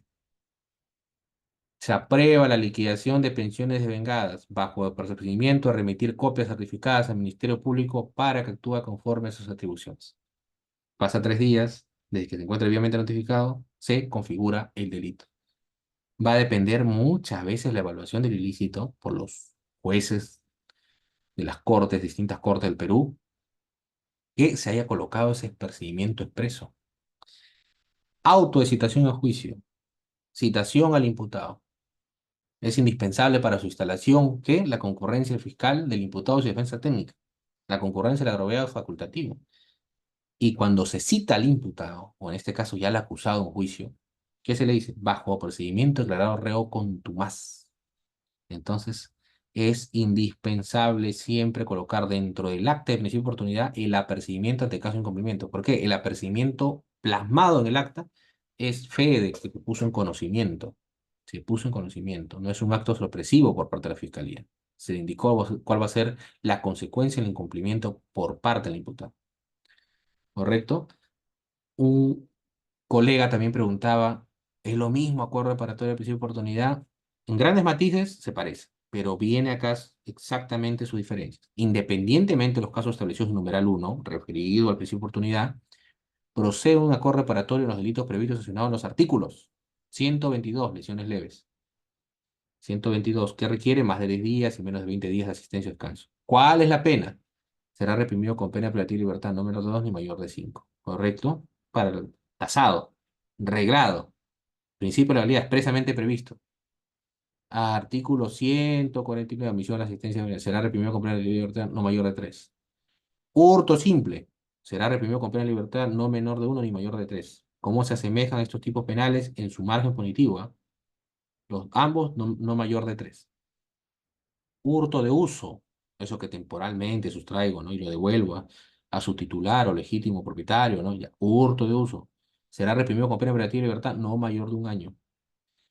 Artículo 189A, primer párrafo. Hurto de ganado. Será reprimido con pena privativa de libertad no menor de 1 ni mayor de 3. 3 delitos que vamos viendo que el extremo máximo es no mayor de 3. La siguiente, por favor. Apropiación ilícita común, artículo 190. Será reprimido con pena privativa de libertad no menor de 2 ni mayor de 4 años. Sustracción de bien propio. Será reprimido con pena privativa de libertad no mayor de 4 años. Es decir, están previstos expresamente. Y esos son algunos conceptos del acuerdo reparatorio, ¿no? Es una institución procesal penal, compositiva del conflicto, de carácter consensual, al igual que la terminación anticipada, al igual que la conclusión anticipada, que consiste fundamentalmente en la búsqueda de una coincidencia de voluntades, ¿no? Porque tiene ese carácter consensual, ¿no? Del imputado y la víctima. Es satisfecho, generalmente tiene que pagarse la totalidad, es una alternativa del proceso. A diferencia de los supuestos de aplicación del principio de oportunidad, en el caso del acuerdo reparatorio, el fiscal está obligado a proponer una fórmula reparatoria. La aplicación de los acuerdos reparatorios es considerado un requisito de posibilidad para el ejercicio de la acción penal. La siguiente,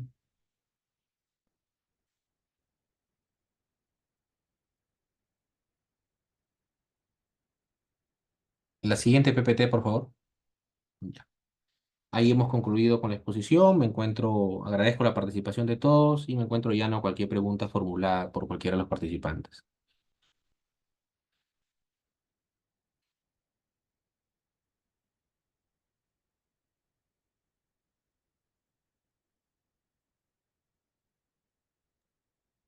Muy bien, para aquellos que quisieran participar, por favor, tienen la opción levantar la mano. Doctor, buenas noches. Pregunta, ¿la reparación tiene que ser total? Por supuesto, la reparación tiene que ser íntegra. La reparación tiene que ser íntegra. No se olvide que en todo proceso, perdón, en el proceso penal existen dos pretensiones heterogéneas, ¿no? ¿Cuáles son? La pretensión punitiva y la pretensión civil, ¿no? No hay necesidad de pena. Nos olvidamos de la pretensión punitiva penal, porque esa es la base del principio de oportunidad, esa es la base del acuerdo reparatorio. No hay necesidad de pena, muy bien, pero ¿hay daño? ¿Hay daño o no hay daño? Si hay un daño generado. Ah, ya. Pero entonces, ¿en qué diferencia? Pues si hay un daño es producto del delito. No porque el daño se genera en el injusto penal. No necesariamente necesita todos los elementos del delito. Suficiente que exista una conducta, un hecho antijurídico, para comenzar, típico y antijurídico, y culpable. Entonces, si existe un daño hay que resarcirlo. Y ese daño ya lo vemos dentro de los elementos de una responsabilidad civil extracontractual. ¿Cuáles son los elementos de la responsabilidad civil extracontractual? Hecho antijurídico, nexo causal, factor de atribución y daño. Es decir, un hecho surgido como presunto hecho delictivo, yo puedo evaluarlo con los elementos de la responsabilidad civil extracontractual. Sí, pero está regulado en el artículo 2 y se refiere al principio de oportunidad por reparatorio, pero se da cuenta que tiene ese matiz de verlo como si fuera un asunto de carácter civil. Hay que resarcir el daño, porque no hay necesidad de pena porque no se afecta gravemente el interés público. Ah, muy bien. Y acá no tiene sentido, o en estos casos, de ejercitar la acción penal. Muy bien. Hay que resarcirlo, sí, en su totalidad. ¿Qué daño no debe ser resarcido en su totalidad? Ninguno. Todo daño debe ser resarcido en su totalidad.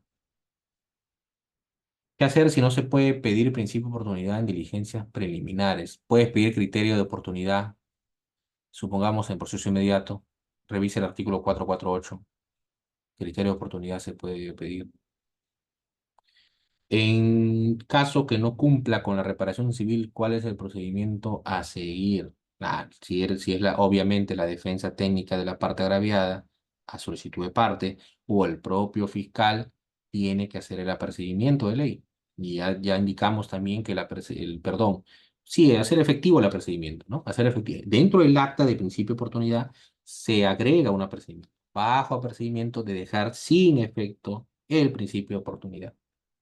El fiscal tiene que controlar el cumplimiento efectivo, pero generalmente la defensa tiene que la parte agravada ingrese un escrito diciendo, estamos día 20 y debió el señor cancelar el mes pasado, ¿no?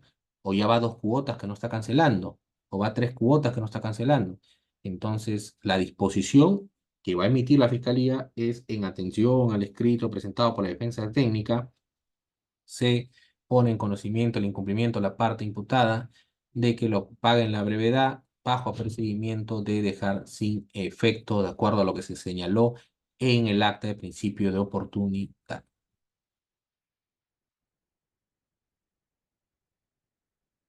¿Y en, y en qué momento el proceso se puede pedir apersonamiento en el actor civil? Ah, no, para que exista constitución de actor civil, no se olviden, tiene que ver un proceso, y el proceso, como ya lo señalamos, comienza con la formalización de investigación preparatoria hasta antes de la conclusión de investigación preparatoria, y en el proceso inmediato tiene que hacerse en la audiencia de incoación de proceso inmediato la constitución de la acción civil, sino por el artículo 11, quien asume la facultad penal y civil es el fiscal.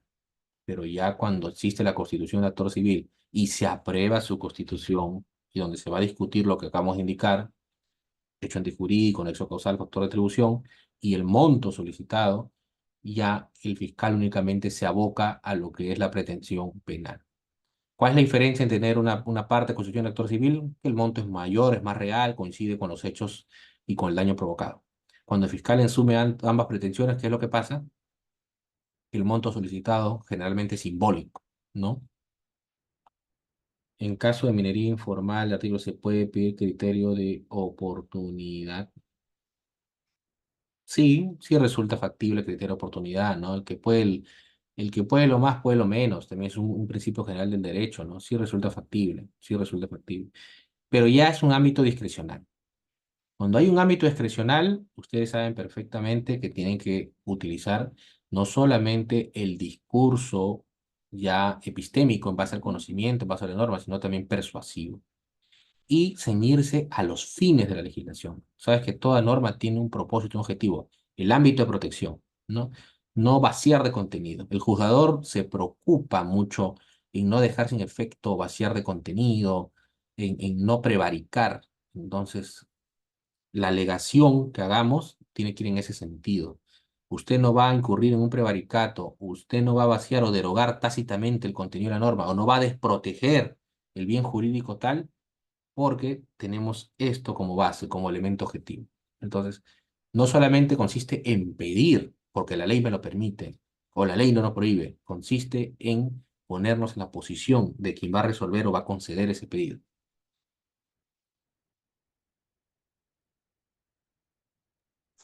Ya creo que no hay preguntas adicionales. Doctor Leónidas, Sí, muy buenas noches. buenas Le noches. saludo. Agradecerle por su excelente disertación acerca del tema del principio de oportunidad. Y Gracias, quisiera gracias. hacer Ujú. una consulta. Yo también hice un estudio en una tesis de posgrado acerca del principio de oportunidad y asumí que, según mi criterio, pero yo también quisiera escuchar el suyo, si este bagaje de delitos debería de ampliarse en los cuales se pueda eh, acordar el principio de oportunidad, o, s- o usted cree que los señalados por el artículo 2 del Código Procesal Penal son los suficientes, entendiendo que están, ¿no? El delito de hurto o entre otros, ¿no? Porque también tengo entendido que en algunos despachos fiscales de Lima Norte eh, arribaban al principio de oportunidad en los delitos del artículo 122B eh, y en aquel entonces, no sé si actualmente están acordando principio de oportunidad en estos despachos, actualmente eso sí, pero en un momento sí tengo entendido que estaban arribando a este criterio. Ya. Ahora, Te cuento bien. Termina, termina. sí, doctor, entonces yo quisiera, por esos dos lados, si se puede ampliar el bagaje de delitos a los cuales se pueda arribar al principio de oportunidad, y por el otro lado, si está bien arribar en el caso del artículo 122B, como se ha venido haciendo anteriormente, ¿no? Según lo que yo he podido percibir en su momento. Ya, Muchas gracias. correcto, correcto. Si se debe ampliar o no, mi criterio es que sí se debe ampliar. ¿Por qué? Porque los operadores de justicia en el Perú siempre van a buscar la ley expresa para evitar cualquier responsabilidad, para evitar cualquier tema de nulidad, cualquier tema de un órgano de control interno, van a buscar la ley expresa. El ámbito discrecional implica una especial fundamentación, siempre, siempre. O si no, van a incurrir en una arbitrariedad, ¿no? Lo aplico porque me parece. Entonces, muchas veces no desarrollan los argumentos. Y si ya nos volvemos exigentes con todo lo previsto en el código, sabemos que el artículo 64 dice toda disposición tiene que tener una motivación. Y si vamos a la motivación, es justificación interna y externa. No basta decir el artículo tal, subsumo el hecho. Y la externa, la justificación externa es darles consistencia a la premisa. O sea, tú lo aplicas porque no está prohibido, pero desarrolla. Siempre, y si nos damos cuenta, el TC, todas las nulidades, en los casos que se ha pronunciado sobre disposiciones, es justamente porque no cumplen la justificación externa, que es la consistencia de la premisa. No basta decir se subsume en el hecho, se subsume en el supuesto normativo, sino su consistencia en la premisa fáctica, consistencia en la premisa normativa. Lo aplico y dejé de aplicar por esto. No solamente aplico por esto, sino dejé de aplicar ese razonamiento inverso. ¿Se debe incrementar? Sí, sí se debe incrementar. ¿Por qué? Porque siempre va a ser más complicado hacer un análisis discrecional. Siempre, porque implica una motivación ya reforzada. A lo segundo, me decías, hay despachos fiscales que están arribando a principio de oportunidad en el 122B. Te cuento mi experiencia, yo también he sido defensor público. Y los despachos fiscales atiborrados, porque esa es la realidad. Y hay casos y casos. Hay casos de mínima significancia, de mínima agresión, ¿no? Y finalmente lo que hacían por criterio no necesariamente legal, correcto, no necesariamente legal, haciendo un cálculo de las implicancias sobre la responsabilidad como funcionarios, decían, hay una víctima que está plenamente conforme, es más, ya recibió el dinero y hemos dejado consta en acta que recibió el dinero efectivo con el código tal, la suma tal, hay toma fotográfica, por lo tanto, se cierra el tema. Y la realidad de las cosas es que sí se cierra el tema, no va a tener mayor implicancia. Pero si eso tiene prohibición legal, por supuesto tiene prohibición legal. El fiscal no está prevaricando, ¿no? Lo único que puede prevaricar es el juez. Quizás también por eso está un poco... Pero supongamos en el peor de los casos que la víctima se asesora posteriormente y presenta un escrito dejando sin efecto ese acuerdo, y va a haber responsabilidad directa. Porque si no mal equivoco, creo que es el artículo 18-19 del reglamento de la 30364 que se actualiza en el 2019 o 20. Como le digo, hace tiempo que no veo esos temas expresamente. Pero inclusive quien habla ha participado como defensor público, ¿no? Y como resultaba conveniente a la parte imputada, he sido defensor público de imputados, es un caso exitoso, entre comillas, entonces lo arribaba. Y quien debe controlar la legalidad es el fiscal, ¿no? El titular de acción penal. Y sí se hacía en la práctica. Se hacía porque obviamente es un caso menos, es un caso que menos se tiene que controlar, es un caso que ya no va a vencer, es un caso si llega a órgano de control, las visitas inopinadas, es una carpeta cerrada. Esa es la realidad de las cosas. Entonces yo lo comento con conocimiento de causa tanto como defensor público como fiscal, ¿no? Entonces, sí lo aplican. He visto que algunos despachos lo aplican. ¿Tiene base legal? Ninguna base legal. Es puro cálculo para cerrar el caso porque es cierto, a veces hay casos de mínima significancia, pero la mínima significancia no nos olvidemos que no lo determinamos nosotros, sino lo determina el legislador. Por más legislador que muchas veces meta la pata y se equivoca, pero no lo determinamos nosotros. Entonces, si hay una prohibición ya expresa, modificación de la 33.4 de su reglamento, debemos ceñirnos a él.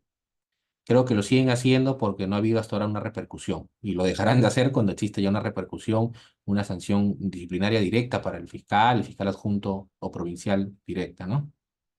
Espero haber respondido tu pregunta.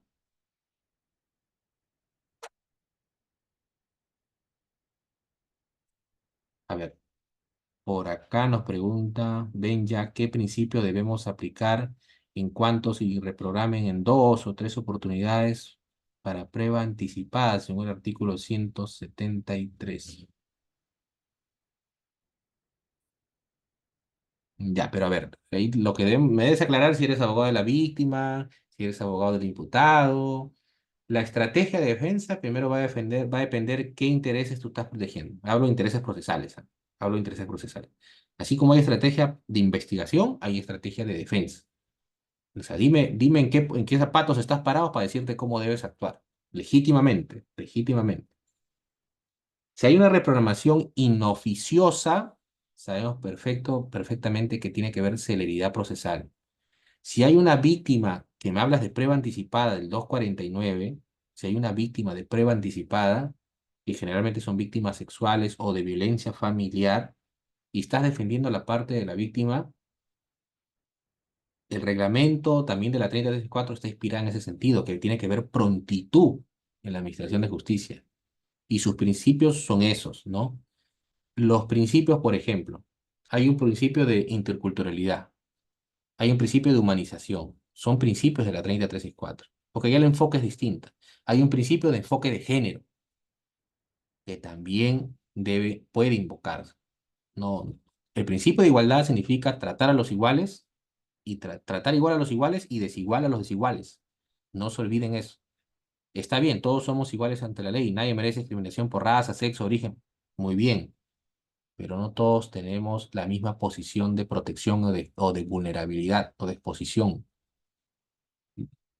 La 3034 inclusive contempla ahora lo que se llama violencia económica. Eso no se veía, ¿no? Porque si el varón provee los recursos y si tiene un sesgo machista, imagínese usted el poder que él tiene sobre la administración de la casa y lo que podría condicionar si es un hombre abusivo, arbitrario, ¿no? Entonces, es una realidad. es una realidad. Pero volviendo a la pregunta, dice, ¿qué principios podría invocar? Todos los principios contenidos en el 30 tesis 4, ¿no? Está la Convención Belén do Pará también, ¿no? Que es un instrumento supranacional. ¿No? Es un instrumento supranacional.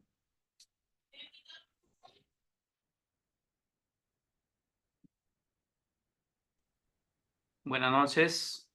Sí, Mi ¿qué nombre es tal? Willy Machaca de Tacna, Perú. Bueno, estaba preguntando por el chat hace un instante acerca de lo que es si es diferente el acuerdo reparatorio del principio de oportunidad y efectivamente las bases legales lo establecen. Sin embargo, me ha llamado la atención cuando mencionaste el tema del criterio de oportunidad que obviamente se va a dar a nivel de la etapa intermedia. Entonces, me llamó la atención cuando decías que es diferente. Claro, existe también criterios jurisprudenciales vinculantes al respecto que ha desarrollado a nivel de la Corte Suprema y de acuerdo a su experiencia, Ujú, el criterio de oportunidad, perdón, el principio de oportunidad se da en determinadas situaciones, el ujú. acuerdo reparatorio también. Entonces, si ustedes dicen que es diferente el criterio de oportunidad, ¿en qué situaciones se da el criterio de oportunidad, teniendo en cuenta inclusive las partes pueden solicitar en la etapa intermedia, sobre todo la parte acusada, ¿no? Entonces, ¿en qué situaciones se da concretamente? Eso es lo que quisiera que nos pueda aclarar. Muchas gracias por la respuesta. Ya, perfecto, perfecto, Willy, sí. Lo que me dices es muy cierto, inclusive se puede dar hasta a la etapa intermedia. Y la diferencia radica en las consecuencias jurídicas, ¿no? ¿Cuál es la principal diferencia? La extensión del ejercicio de acción penal. El criterio de oportunidad ya a nivel de la etapa intermedia no necesariamente va a implicar un antecedente penal, ¿no? No necesariamente. Pero sin embargo ya se ejerció la acción penal. Esa es una principal diferencia que te puedo indicar. Lo demás sí se recoge muchas partes del artículo 2. Claro, o sea, se puede dar tanto en las situaciones de acuerdo reparatorio y se puede dar también en lo que viene a ser principio de oportunidad, ¿no? A eso es lo que Correcto, estoy diciendo. correcto, correcto. Que no Eso haya que quede confusión por aclarado. ese sentido, que no haya ¿Ya? confusión. Muchas gracias. Ujú.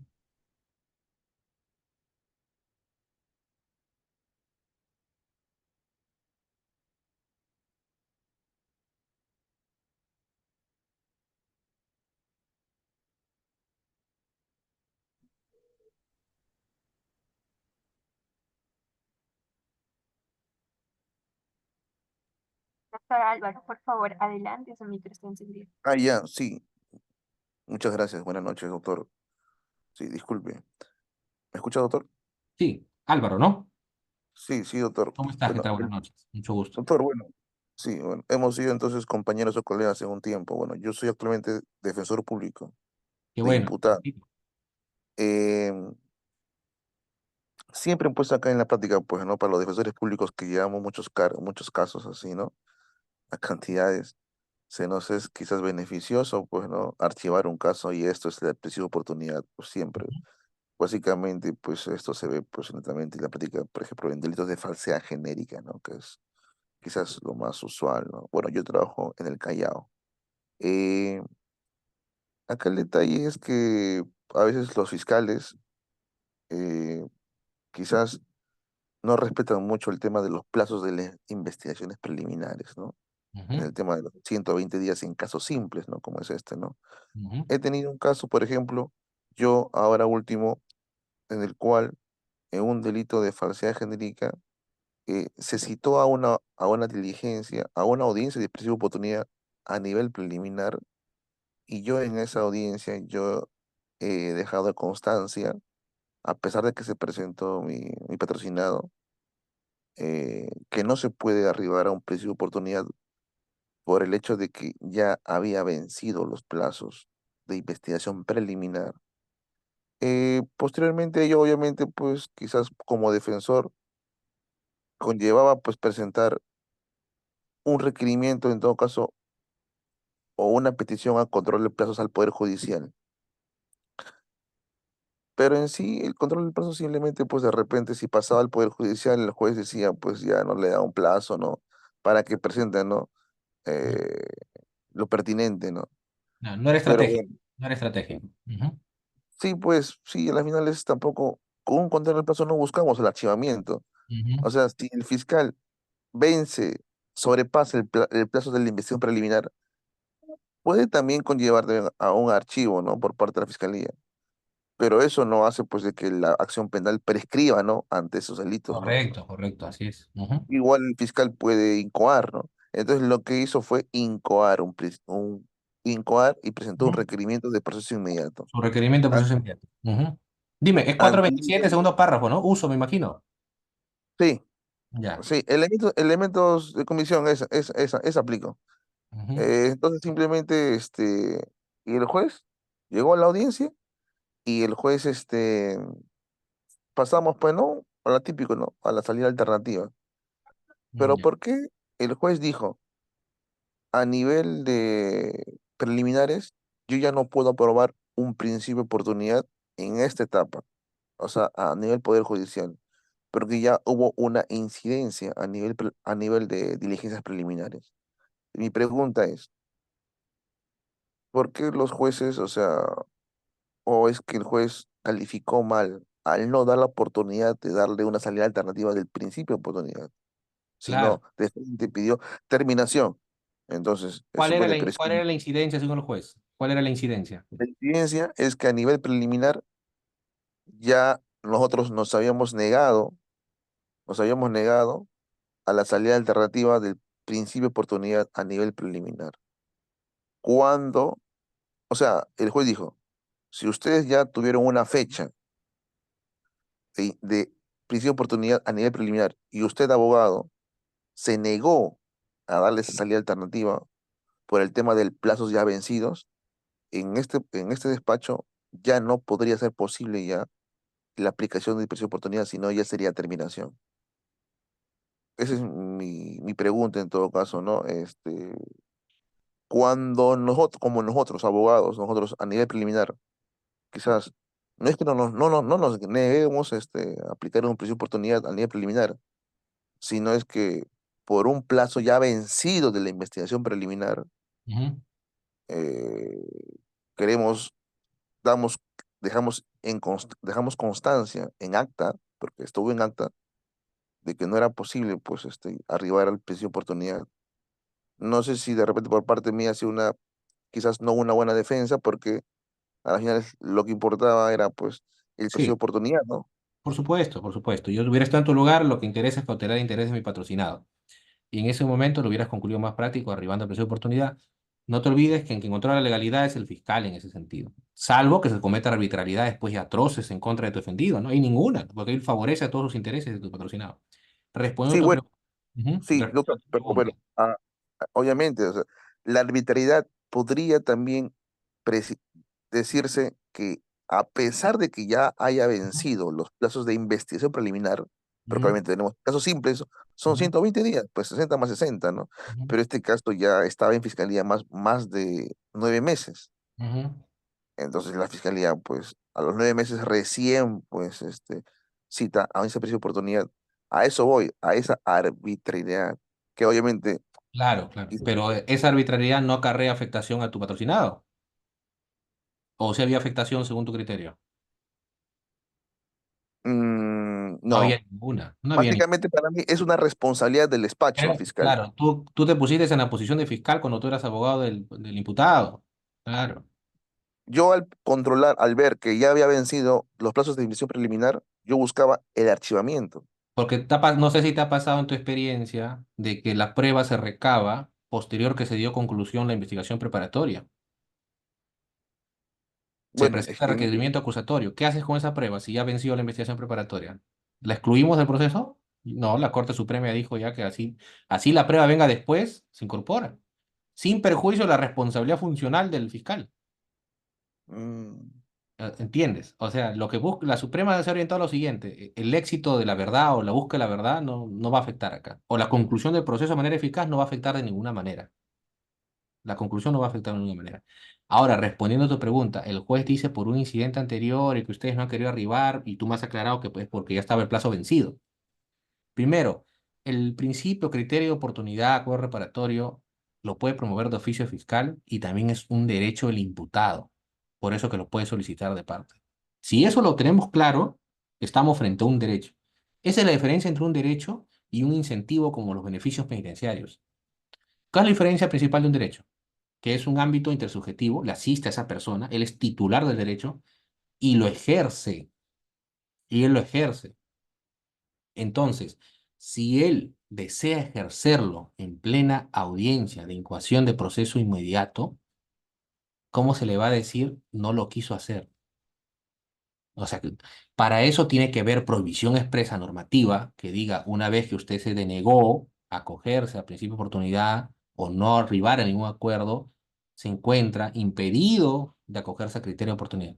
Si tengo un derecho, yo indico cuándo lo ejerzo libremente o más convenientemente. Es por eso que el código, derecho a la defensa o derecho a hablar en juicio, en cualquier momento podrá hacer uso de la palabra, salvo el momento que declare, dice, ¿no? Artículo 376. Declaración del imputado en juicio. En cualquier, porque es su derecho. ¿Cómo lo coartamos? ¿Cómo lo limitamos? Señor, ¿va a declarar o no? ¿Y qué pasa si me dice no, no va a declarar? Y en el transcurso ve que hay aspectos que aclarar. Es policía, es funcionario público, es un alto funcionario, es coronel, y quiere aclarar sus directivas, quiere aclarar su operativo, quiere aclarar muchas cosas. ¿Qué le decimos, señor? ¿Usted ya indicó de que no iba a declarar? Y lo que corresponde es hacer la lectura de sus declaraciones previas. Es su derecho. Es su derecho del señor. ¿Cómo lo limito? ¿Cómo lo coarto? ¿Por una mera formalidad? Es imposible eso no puedo hacerlo. O sea, no hay base, no hay base a hacerlo. Tengo que primero partir frente a qué estoy, frente a un derecho o un incentivo. Y si es derecho, tiene protección. Y tengo que siempre cautelar el ejercicio efectivo del derecho, más aún cuando es el imputado, que nuestro código garantista, artículo 9 interpretación extensiva. Entonces, ¿cómo lo limito? Toda restricción tiene que estar expresada por ley. Artículo 9. Nosotros vamos a artículo 9 y 10. El 10 que dice, las disposiciones contenidas en este título prevalecen sobre las demás.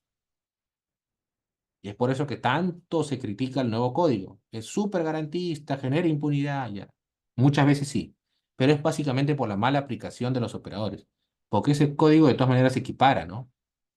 Pero yo pienso que no había ninguna manera para rechazar ese pedido de criterio de oportunidad en la audiencia de incoación de proceso inmediato.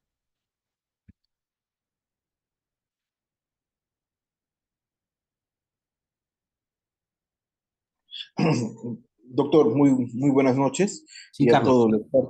y a todos los participantes. Excelente su ponencia y doctor, muy interesante también. Doctor, para hacer la pregunta, con respecto, ¿no?, a este supuesto del principio de oportunidad, con los artículos 307A, 307B, en la cual señala los delitos de minería ilegal, Ujú, ¿no? Y asimismo señala que tiene que el mismo investigado que suspenda sus actividades ilícitas de ujú, modo voluntario, definitivo e indubitable, ¿no?, ante la OEFA, ujú, mediante mediante instrumento de fecha cierta. ujú, Doctor, mira, en estos casos, a veces en diligencias preliminares, el- la persona o el patrocinado no ha tenido una defensa eficaz y luego no busca un abogado en investigación preparatoria y el fiscal manifiesta, ¿no? Doctor, quiero acogerme a un principio de oportunidad. No, doctor, no va a proceder tu pedido de principio de oportunidad porque este principio de oportunidad es una facultad del Ministerio Público. ujú. Bueno, doctor, y también escuché también que usted dijo que quizás se puede dar un criterio de oportunidad. Por supuesto. Ujú, Claro, si presentaría mi documento del organismo de evaluación y fiscalización ambiental y solicito el criterio de oportunidad, usted manifestó, ¿no?, que podría, ¿no? Habría una posibilidad, ¿no? Es ya el criterio del juez, ¿no? Un tema discrecional, ¿no?, del magistrado, ¿no? Si te ujú. otorga, si te otorga dicho, ¿no?, dicho criterio. O cómo se podría, ¿no? O va a depender también del monto de la reparación civil. Esa es mi pregunta, ¿no, doctor? Ya, Muchas a ver, gracias. vamos por orden. Conforme como tú me estás indicando, al parecer hay una situación de defensa ineficaz. Primero, hay que disgregar esa situación. Tú sabes que la defensa ineficaz tiene como 8 supuestos, ¿no? Carencia de conocimientos técnicos, no realizó un mínimo de acciones legales, no lo hizo oportunamente, etcétera. Hay varios supuestos de defensa ineficaz. Si hay un supuesto de defensa ineficaz, no es que las etapas procesales han precluido y no hay nada que hacer, acá estamos frente a otra etapa. No, no, no, no, no, porque el juez de investigación preparatoria es juez de garantías, ¿correcto?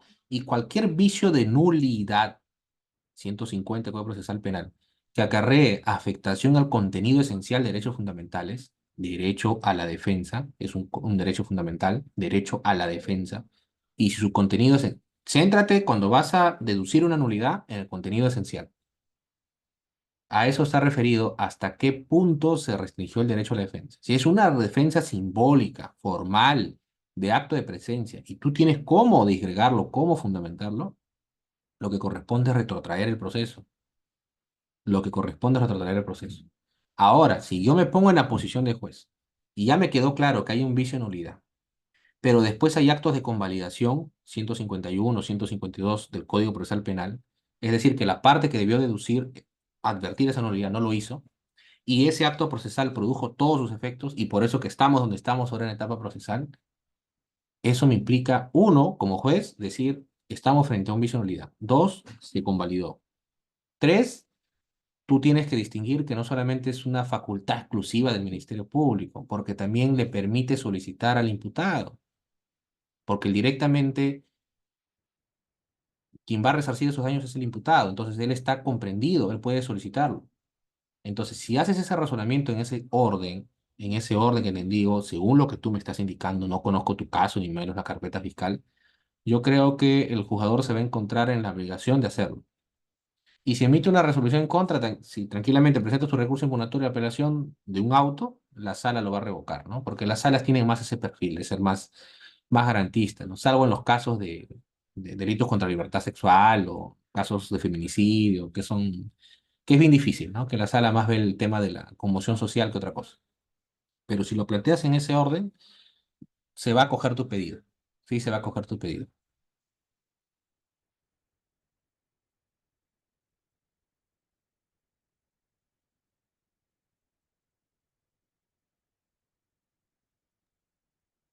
Muy bien, si no hubiera más participaciones o intervenciones, vamos a dar por finalizada la sesión del día de hoy, agradeciendo mucho a nuestro doctor que ha sido ponente de esta sesión, pues doctor Leonidas, muchísimas gracias. Para nosotros ha sido un tremendo gusto poder haber contado con su presencia y por la disertación de este presente tema, pues ha sido muy interactivo, muy interesante para todos nosotros. Y bueno, también agradecer a todos ustedes participantes pues esperamos que hayan logrado superar todas sus expectativas y del mismo modo haber aclarado todas sus dudas, ¿no? En este evento académico.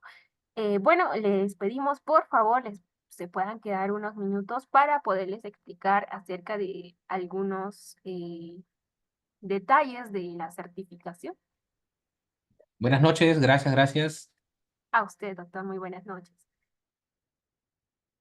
Bien, queridos participantes, quería mencionarles sobre el aula virtual. Una vez más, recalcarles que una vez ingresado al aula virtual, que del mismo modo el usuario es su DNI y su contraseña también es su DNI, por favor, necesariamente ustedes tienen que darle clic a dar inicio a la clase puesto que al momento de revisar el certificado no les va a aparecer de primera, ¿no? Tienen que nuevamente ingresar al video. Entonces, solamente y solo sí van a encontrar el certificado adentro. Pero este certificado va a estar llegando a sus aulas virtuales juntamente con su clase grabada y sus materiales utilizados del día de hoy en un plazo de 48 horas. Así que, por favor, les sugerimos estar ingresando para que no puedan tener mayores dificultades. Pero si es que hubiera, eh, por favor, comuníquese con su asesora de ventas para que los pueda orientar mucho mejor, ¿sí? Si hubiera también alguna dificultad técnica, también, pues, ¿no? Les vamos a estar ayudando con mucho gusto. Entonces, bueno, eso ha sido todo por hoy. Esperamos verlos en nuevos cursos, siguientes cursos o de repente diplomados, ¿no? Y bueno, si quieres recibir actualizaciones, los invitamos a seguir a nuestra página de Facebook para que puedan encontrar los cursos y o diplomados que más les interesen, ¿no? Bien, ahora somos nosotros CEFUCAT y somos una institución de formación dedicada al diseño e implementación de programas de capacitación. Muy buenas noches a todos, muchas gracias.